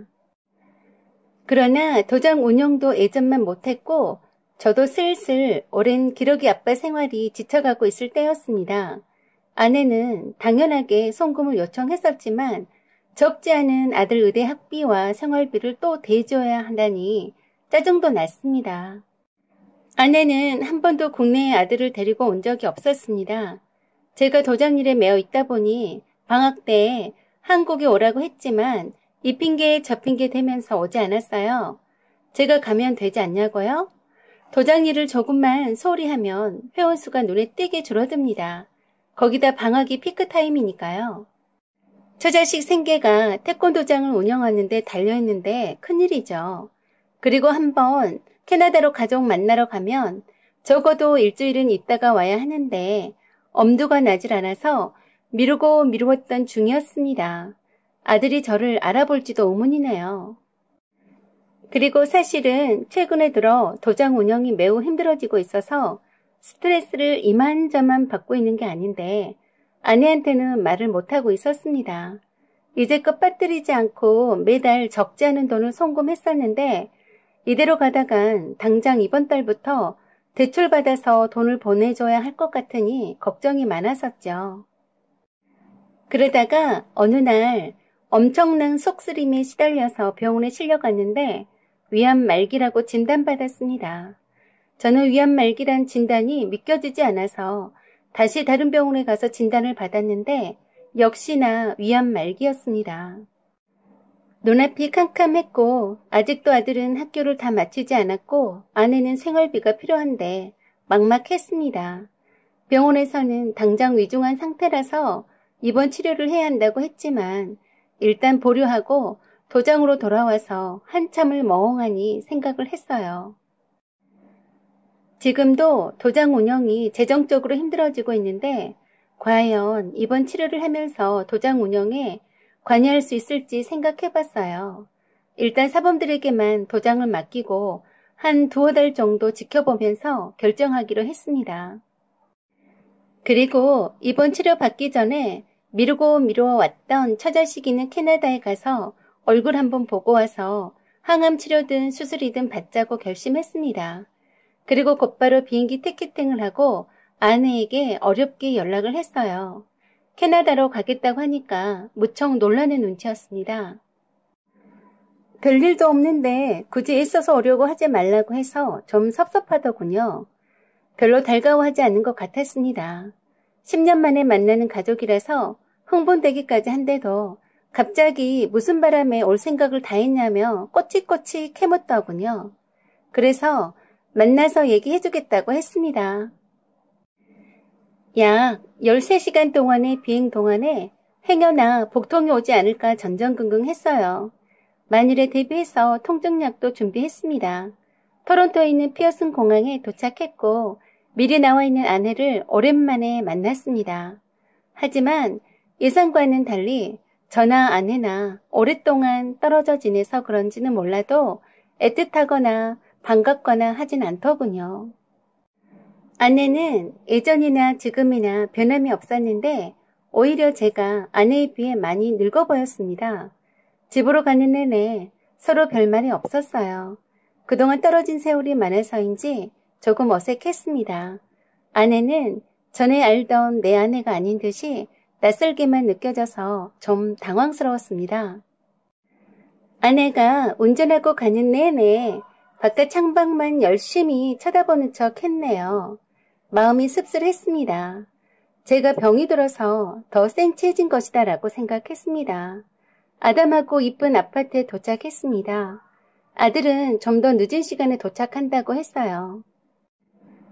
여기저기 사는 모습을 둘러봤는데 아들과 찍은 아내의 사진이며 다른 사람들과 찍은 사진들이며 아들 어렸을 때부터 찍은 사진들이 한쪽 벽면을 차지하고 있었습니다.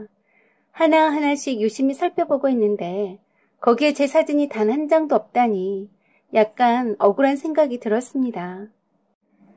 아내가 아들의 성장기 사진을 보여주며 그때마다의 사연들을 얘기해 주었는데 지금 막상 보면 엄청 커서 못 알아볼 거라면서 아들도 아빠를 10살 이후에 실제 처음 보니 알아보기 힘들 거라 하더군요. 그리고 아내는 피곤할 테니 아들 올 때까지 푹 쉬라면서 방으로 안내했는데 아무도 쓰지 않는 방을 새로 채워놓은 듯 단촐했습니다. 그래서 제가 당신 방은 어디냐고 했더니 방이 좁아서 같이 쓰면 서로 불편하니까 여기서 지내라고 했습니다. 마치 손님에게 대하듯이 그러네요. 오랜만에 만난 남편인데요. 암튼 피곤해서 아무 생각도 않고 씻은 후 잠에 빠져들었습니다. 그래도 가족이 있는 곳에 와서인지 잠이 무척 달콤했네요. 다행히 아프지도 않았고요.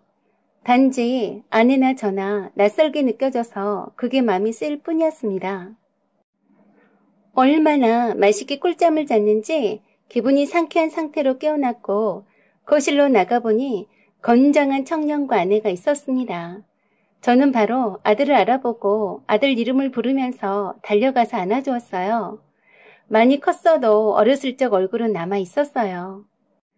숙면을 취해서인지 컨디션이 좋아서인지 몰라도 내 자식이라서 아내와는 또 다르더군요. 많이 컸다며 의대에 들어가서 자랑스럽다고 해주었고 기특하다고 머리를 쓰다듬으며 등을 토닥토닥 해주는데 아니 이 자식이 제 아비 보고 한 걸음 떨어져서는 더 이상 터치하지 말라고 하더라고요.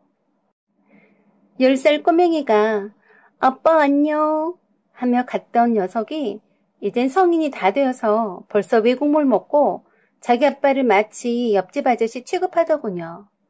그래도 내 자식이라 귀엽고 공부도 잘하고 이렇게 잘생긴 청년으로 컸으니 대견했습니다. 아들 얼굴을 보니 흐뭇하고 이제 가족과 함께 있다는 생각에 벅차기까지 했습니다. 그리고 아들과 좀 더 오랜 시간 동안 대화를 나누고 싶었는데 이미 밤이 깊어서 아들은 잠자러 들어갔고 아내와 그동안 어찌 지냈는지 얘기를 나누고 싶었어요. 그러나 뭔지 모르지만 아내는 저를 불편해했습니다. 그리고 제가 온 것 자체를 별로 반가워하지 않는 것 같았어요. 그래서 제가 다짜고짜로 물었습니다. 10년 동안이나 남편을 그리워하지도 않고 찾아오지도 않은 이유가 달리 있었던 것 아니냐고요. 그랬더니 펄쩍 뛰더라고요. 무슨 다른 이유가 있냐고요. 남자가 있냐고 물었더니 아니다라고 굳고 부인하더군요. 오랫동안 떨어져 살다가 갑작스레 찾아와서 당황해서 그런다나요? 그래서 제가 처자식 있는데 왔는데 당황스럽다니 그게 말이 되냐고 말했더니 아무 말 못했습니다. 암튼 아내는 변한 게 확실해 보였습니다. 저는 여러 재정적 상황 등을 구체적으로 물었습니다. 그리고 앞으로 아들 학비도 생활비도 지원해 줄 수 없을지도 모른다고도 말해 주었어요. 항암 치료 받으면서 그 이후 사정이 어찌 될지 모르니 말해 주었어요. 그리고 위암 말기 판정을 받았다는 것과 도장의 운영 상황도 예전만큼 좋은 것은 아니라서 여의치 않을 경우 폐업도 고려하고 있다고도 했어요. 한국에서 나름 알아보니 아들 녀석 다니는 대학에 장학금과 대출 조건이 있던데 상세하게 알아봐 달라고 했습니다.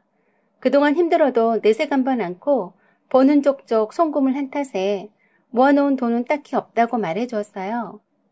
그리고 아들은 다 키워놨으니 한국으로 돌아가자고 했고 우리도 이제 노후 대비를 하자고 했습니다. 그리고 항암 치료도 받고 수술도 해야 하니까 제 옆에 있어달라고 했어요. 그런데 아내는 난처한 표정으로 그럴 수 없다고 했습니다.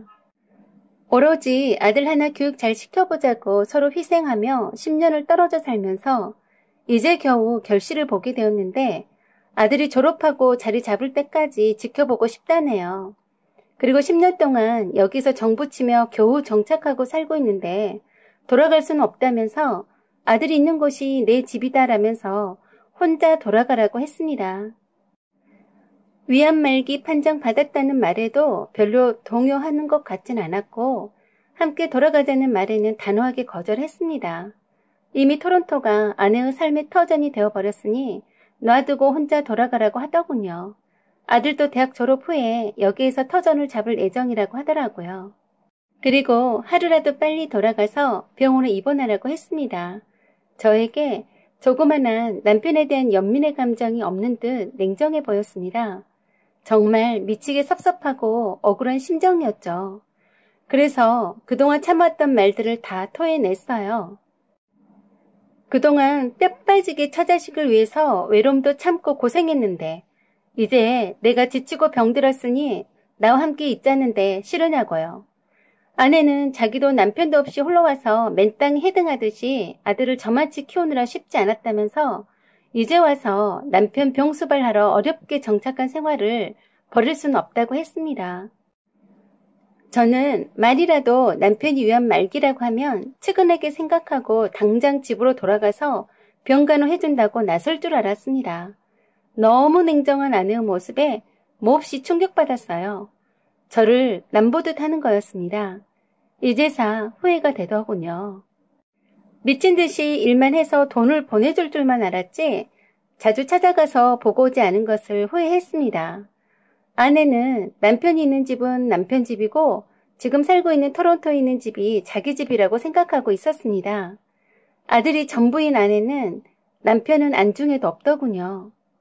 그렇게 승산 없이 며칠을 싸웠지만 아내는 한국에 돌아가지 않는다고 못 박았습니다. 그리고 이혼을 요구했습니다. 아내의 말인즉슨 아들을 유학 보내자는 의견에는 남편도 동의했고 아들 교육을 위해서 떨어져 사는 것도 감수한 결정이었다고 말했습니다. 그동안 돈 벌어 보내느라 힘들었고 지치고 외로웠듯이 아내도 힘들었고 외로운 건 마찬가지였지만 아들이 잘 성장해줘서 보람되어서 그만한 보상을 받은 셈이라서 그동안 고생한 거는 공치사하지 말자고 했습니다. 그리고 아픈 거는 병원에 가서 치료해야 하는 거지 겨우 자리 잡고 잘 살고 있는 마누라한테 굳이 병수발하라고 같이 살자고 하는 건 이기적인 생각이다고 하면서 이혼을 해줄 테니 자기를 놓아달라고 합니다. 제가 처자식 먹여 살리다가 죽을 병에 걸렸는데도 어쩜 미리 냉정할 수 있냐고 했더니 아내가 그러더군요. 10년 동안이나 남처럼 떨어져 있던 남편과 무슨 정이 있다고 함께 사는 것도 모자라서 병수발까지 하라고 하냐고 하더라고요. 그러니 함께 가자고 할 거면 이혼해 줄 테니 떠나라고 했습니다. 단 아들 학비를 대주는 조건으로요. 저는 단호히 아들 학비며 생활비 일체를 줄 수 없다고 했고 더 이상 정이 없다고 하니 할 말이 없어서 예정보다 빨리 돌아왔습니다. 무척 배신감 느껴졌고 서글펐습니다. 아내와 아들은 이미 오랜 동안 떨어져 살아온 관계로 정서적 유대감이 없었던 겁니다. 아내에게는 없던 남편이 하루아침에 생긴 꼴이고 아들에게는 옆집 아저씨가 생긴 꼴이니 불편했겠죠. 그렇다고 아내의 말대로 이혼해주지는 않을 겁니다. 제가 뼈 빠지게 일한 이유는 아내와 자식 때문이었으니까요. 어찌됐건 이제 와서 이런저런 이유로 병든 나를 버린 아내를 용서할 수가 없습니다. 앞으로 아내는 절대 저에게 연락하는 일 없겠죠. 아들도 저를 옆집 아저씨 정도로 아는데 무슨 정이 있어서 아버지라고 찾아오겠습니까? 기대도 하지 않습니다.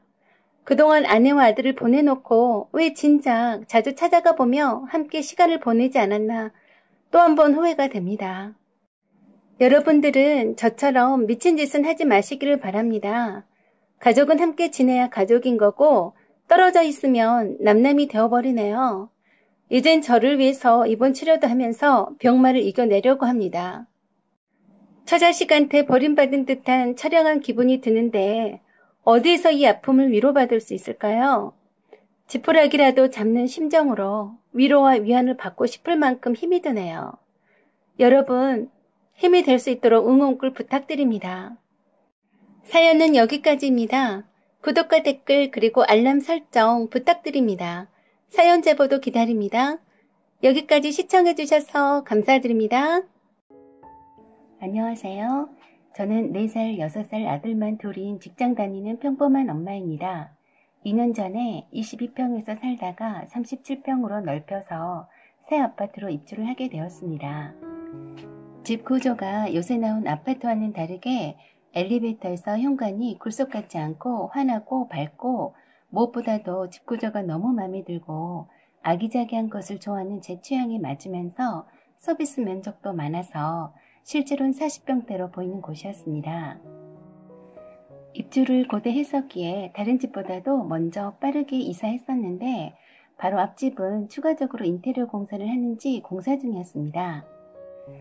며칠이 지나자 하나둘씩 저희 라인 쪽 아파트 입주자들이 이사를 오기 시작했어요.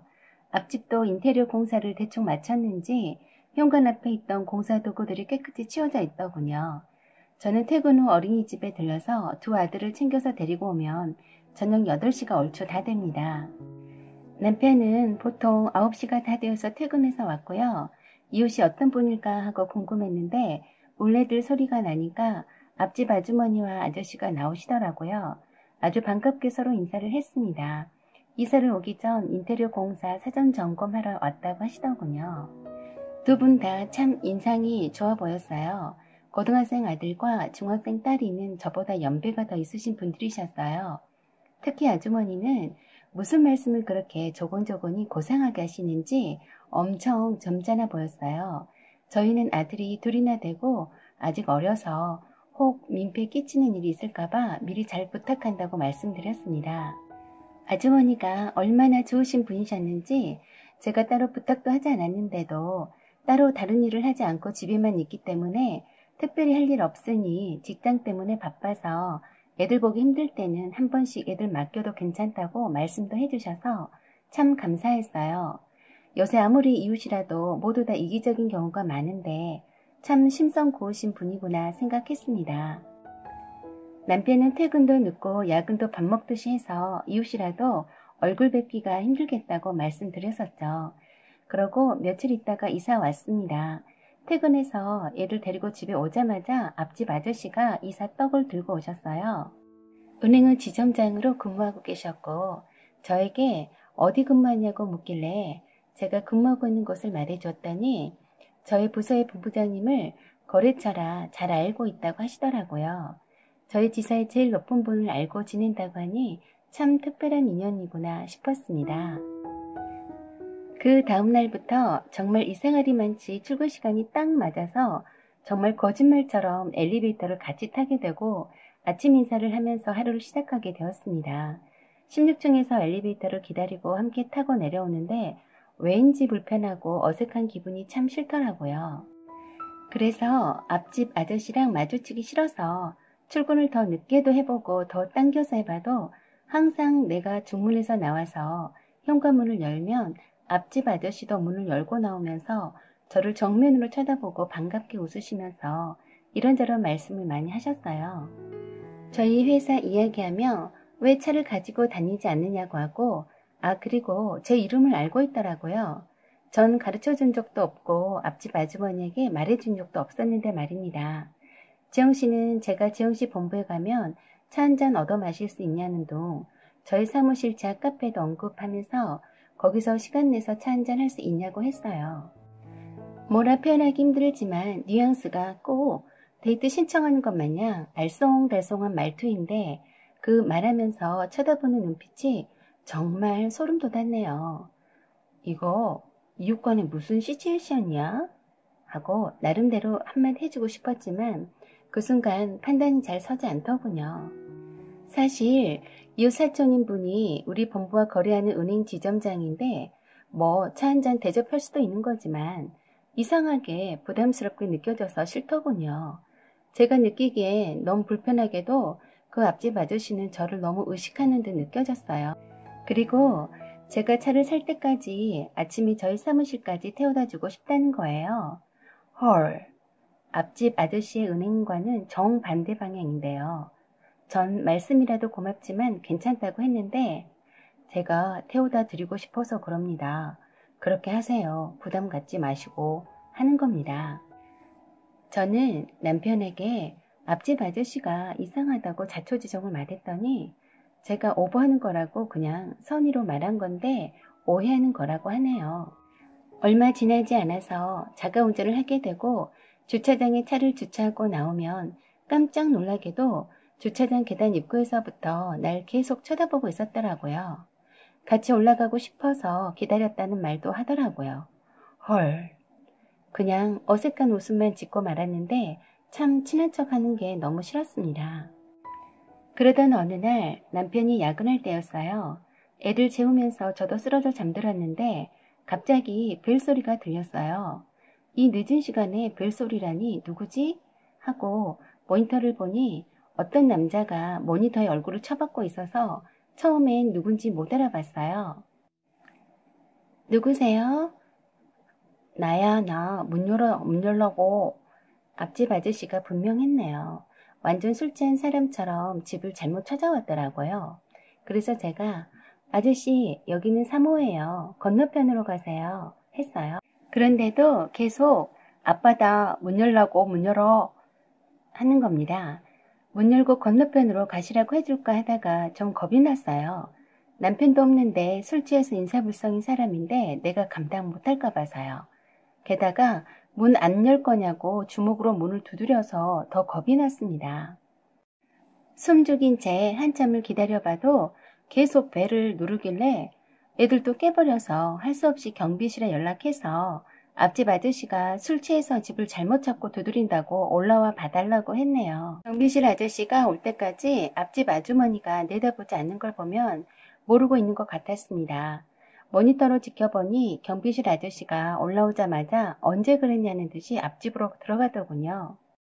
그 다음날 아침에 전 서둘러서 일찍 집에서 나왔는데 역시나 앞집 아저씨가 문 열고 나오는 것 같길래 전 순간적으로 마주치고 싶지 않아서 아래 계단으로 재빠르게 내려갔더랬습니다. 그런데 헐, 1층에서 기다리고 있었어요. 왜 힘들게 계단으로 내려오냐고 하면서 혹시 자기를 피하려고 하는 거냐고 대뜸 말하는 거였어요. 진심? 헐. 전 갑작스러워서 아니 그런 거 아니라 운동삼아 걸어 내려온 거라고 말도 안 되게 변명을 했네요. 그리고 더 이상 말 섞기 싫어서 멍리하고 그냥 주차장으로 내려왔습니다. 그렇게 출근이 바쁜 것처럼 황망히 주차장에 내려가는 나를 뒤에서 지켜보는 것 같아서 순간 소름이 돋았어요. 어젯밤 일은 말할 새도 없었죠. 출근하고서도 찝찝한 기분이 들어서 앞집 아주머니를 한번 만나봐야겠다고 생각했습니다. 그래도 다행인 게 매일 아침 앞집 아저씨만 마주친 게 아니라 중학생 딸과 함께 마주친 일도 많아서 그나마 다행이었어요. 오히려 앞집 아저씨를 마주치기 싫어서 좀 더 일찍 나오거나 좀 더 늦게 나오면 여지없이 앞집 아저씨만 마주치기 때문에 늘 같은 시간대에 나오게 되었네요. 중학생 딸과 마주칠 때는 저에게 말을 건네지 않는데 둘만 마주칠 때는 묘한 시선으로 바라보면서 말을 건네더라고요. 이런 불편한 감정을 참고 아침마다 마주쳐야 한다니 스트레스가 쌓이기 시작했습니다. 그러던 어느 날 회사에서 갑자기 본부장님이 부르시더라고요. 내 직급에 특별한 일이 아니고선 부를 일이 없을 텐데 의아했어요. 본부장실에 가보니 앞집 아저씨가 와 있었어요. 제가 본부장실에 들어가니 일어나서 저에게 악수를 청하더군요. 저는 순간 깜짝 놀랐는데 그래도 회사인지라 반갑게 인사하고 밝게 얘기를 나누었습니다. 그런데 본부장님 하시는 말씀이 정지현 씨가 누군지 궁금했네요. 하도 정지현 씨를 말하길래 내 직원이면서도 잘 몰라서 미안했습니다. 지금 마케팅 부서가 매우 바빠서 힘들 텐데 이쪽 기획실 이 팀으로 오는 거 어떻게 생각하세요? 하는 거였습니다. 갑작스러운 제안에 깜짝 놀라고 나도 모르게 앞에 앉아있는 앞집 아저씨를 쳐다봤어요. 상당히 밝게 웃고 있는 모양새가 꼭 저를 일부러 본부장님께 일부러 추천한 것 같은 것처럼 보였어요. 사실 마케팅 부서는 잘하면 승진하기 좋은 곳이긴 하지만 어차피 승진은 정해진 남자 직원들의 몫이려니 하고 포기하고 실적 압박 스트레스 없는 곳으로 옮기고 싶은 게 사실이었어요. 하지만 지금 하고 있는 일을 마저 끝마쳐야 해서 하고 말하려는 중인데 앞집 아저씨가 본부장님한테 지금 바로 인사발령 낼 건 아니죠? 하반기 정기 인사 이동 때 하면 되니까 시간은 충분하네요. 하는 겁니다. 그러면서 애들 키우면서 힘든 부서에 일하는 건 어렵다고 하면서 한껏 저를 챙겨주면서 은근히 자기는 이런 사람이다 라고 말해주는 것 같았어요. 그리고 점심시간 됐으니 맛있는 거 먹읍시다고 하면서 본부장님도 계시는데 저보고 뭘 좋아하느냐고 묻더군요. 저는 그냥 본부장님께 저희 부서 직원들끼리 먹겠다고 하고 두 분 점심 드시라고 했더니 굳이 자기가 점심 사겠다며 여기까지 왔는데 점심도 함께 못 먹냐고 하면서 본부장님을 쳐다보니 본부장님이 저보고 함께 먹자고 하시더라고요. 그렇게 해서 그날 점심을 함께 먹었습니다. 그 점심 장소도 미리 예약되어 있더군요. 저는 그냥 앞집 아저씨로 그리고 저희 회사가 거래하는 조그만 지점의 지점장일 뿐이다라고 생각하며 편하게 대하려고 했습니다. 그리고 며칠이 지난 후 밤에 그때도 남편이 야근으로 늦을 때였어요. 또 벨을 누르고 문을 두드리네요. 그냥 숨죽이고 아무도 없는 것처럼 대꾸를 하지 않았어요. 그랬더니 인터폰에다 그러는 겁니다. 지영아, 너 보고 싶어서 왔어. 문 좀 열어봐. 문 좀 열어보라고. 완전 소름 돋아서 휴대폰에 녹음했어요. 희미한 목소리로 분명히 지영아, 나와봐. 네가 보고 싶어서 왔어. 라고 했어요. 분명히 제 이름을 들먹인 거였어요. 이젠 더 확실해졌다고 생각하고 경비실에 괴한이 우리 집 부순다고 빨리 와달라고 했죠. 그리고 인터폰으로 제가 말했어요. 아저씨, 지금 뭐라고 하셨어요? 네? 하니까 한숨을 푹 쉬더니 네가 보고 싶어서 왔어, 지영아. 잠깐만 보자 하는 거였어요. 완전 소름. 누가 들으면 연인 사이인 줄 알겠네요. 정확하게 그 소리를 녹음했습니다. 그리고 경비 아저씨가 오자 두 말 않고 아무렇지도 않은 듯 앞집으로 들어가 버렸습니다. 저는 경비 아저씨한테 아까 그 아저씨 얼굴 기억해달라고 하고 나중에 앞집으로 가더란 것을 필요하면 증언해달라고 하면서 저희 현관에서 엘리베이터 앞에 CCTV도 확보해달라고 했습니다. 그런 후 남편이 집에 오자마자 녹음한 것을 보여주었더니 완전 열받아서 앞집에 벨을 누르니 앞집 아주머니가 나왔어요. 남편이 앞집 아저씨를 보자고 하니까 잠이 들었다고 너무 늦은 시각인데 무슨 일이냐며 깜짝 놀라더라고요. 그러자 남편이 무턱대고 바로 앞집으로 들어갔더니 아니나 다를까 앞집 아저씨가 거실에 나와 있더라고요. 술에 취한 사람이라고 보기엔 너무 말짱했어요. 남편이 다짜고짜로 여기에 주거 침입 미수죄 현행범이 있으니 잡아가라고 경찰에 신고했습니다. 그러자 그 말을 들은 앞집 아주머니가 깜짝 놀라며 묻자 남편이 녹음 내용과 촬영한 인터폰 모니터 영상을 보여주었어요. 앞집 아저씨는 자기가 술에 취해서 잠깐 정신이 나갔었다고 단순히 실수한 거라고 하면서 잘 기억이 나지 않는다고 변명했어요. 그때 앞집 아주머니가 앞집 아저씨를 쳐다보더니 남편 앞에 무릎 꿇고 앉아서 울면서 내 남편이 잘못했다고 한 번만 용서해달라고 빌었습니다. 앞집 아저씨는 술을 잘 못하기도 하지만 술 취하지 않았다고 했습니다. 이미 경찰을 불렀으니 다 밝혀질 일이라 앞집 아주머니도 이실직고 한 것 같았어요. 경찰이 와서 음주 측정을 해보니 알코올 측정이 되지 않아서 술 취해서 실수한 걸로 덮으려고 연기했던 걸 알게 되어서 더욱 경악스러웠죠. 경찰은 일단 물리적인 피해가 없으니 늦은 시간이니 내일 다시 보자고 하면서 돌아갔습니다.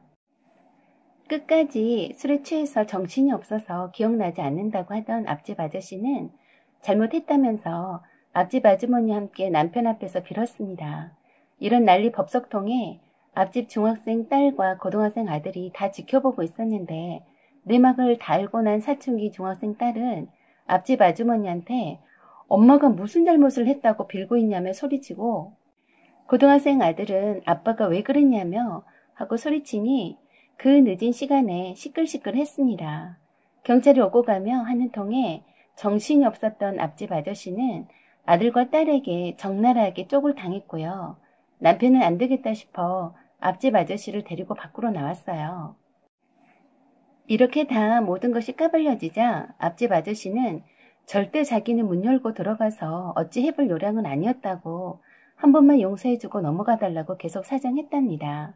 그러면서 사실은 정재훈 씨를 처음 보았을 때 예전에 첫사랑이었던 여자와 닮아도 너무 닮아서 바로 그 여자가 소환된 것 같았대요. 대학교 1학년 교회 학예 수련회에서 정상인 옥녀봉까지 산행을 하게 되었는데 짝사랑했던 그녀가 유난히도 산을 타는 것을 힘들어해서 4명이서 뒤처져서 함께 가고 있었다네요. 특별히 등산로라고 할 것까진 없었고 바위를 따라 본진이 남긴 표식만을 따라 나름 열심히 올라가고 있었대요. 그런데 산을 오르기 시작할 땐 떼약볕에다 시냇물도 메마른 것처럼 물 한 방울 보이지 않더니 오를수록 안개가 끼면서 날씨가 흐려졌다고 합니다.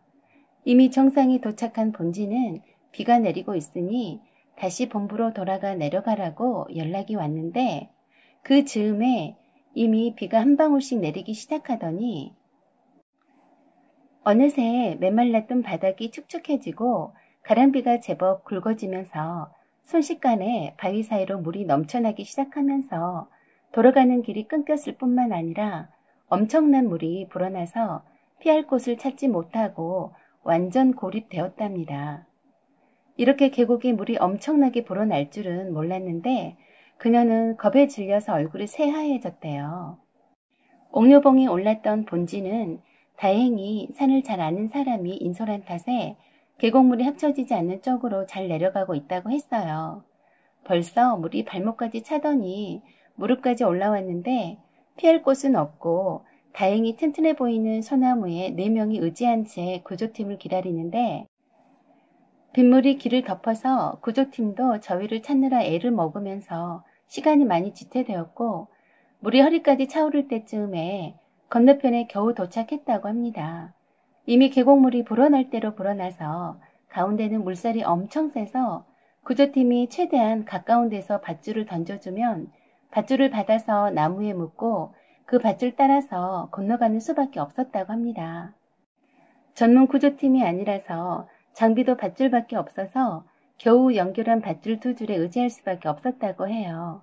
먼저 앞서서 가면서 그녀에게 절대 밧줄을 놓으면 안 된다고 그리 당부했는데 물살이 가장 센 곳을 지날 때 체력이 지칠 대로 지쳤는지 물살이 허우적대더니 그만 휩쓸리고 말았다네요.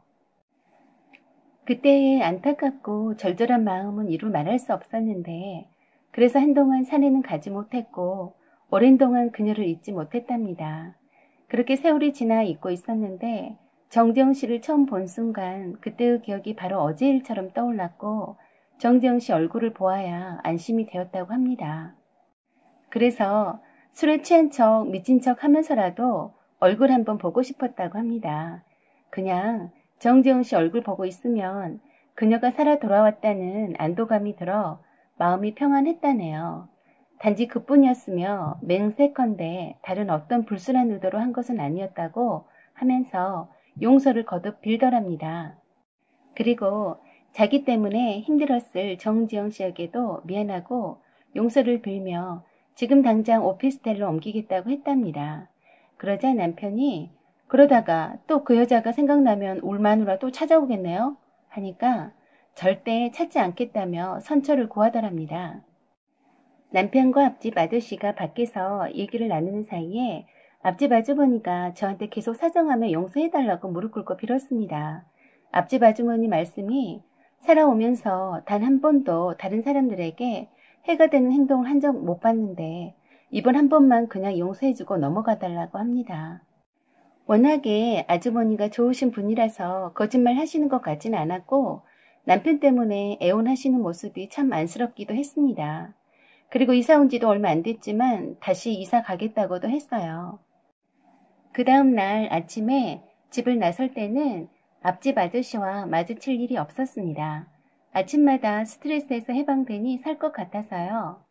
남편은 그날 저녁 이후에 앞집 아저씨가 구차하게 옛날에 죽은 첫사랑 운운하면서 빠져나갈 공의하는 게 얄밉다고 했어요. 주거 침입 미수죄에 심한 시간에 가중 처벌되니 10년 이하 징역을 살아봐야 다시는 그런 짓을 하지 않을 거라고 했습니다.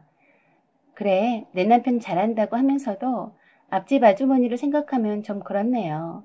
징역을 살게 되면 직장도 잘리고 애들도 아직 다 크지 않았는데 말입니다. 사연은 여기까지입니다. 여러분의 소중한 의견을 댓글로 남겨주세요. 비슷한 사연 있으시면 올려주세요. 아니면 메일로 보내주시면 읽어드리겠습니다. 남자분들의 사연 제보 기다립니다. 여기는 서로의 입장이 다르기 때문에 어떤 형식에도 구애 없이 자유롭게 글을 보내주세요. 지금까지 시청해주셔서 감사드립니다. 좋은 날 되세요.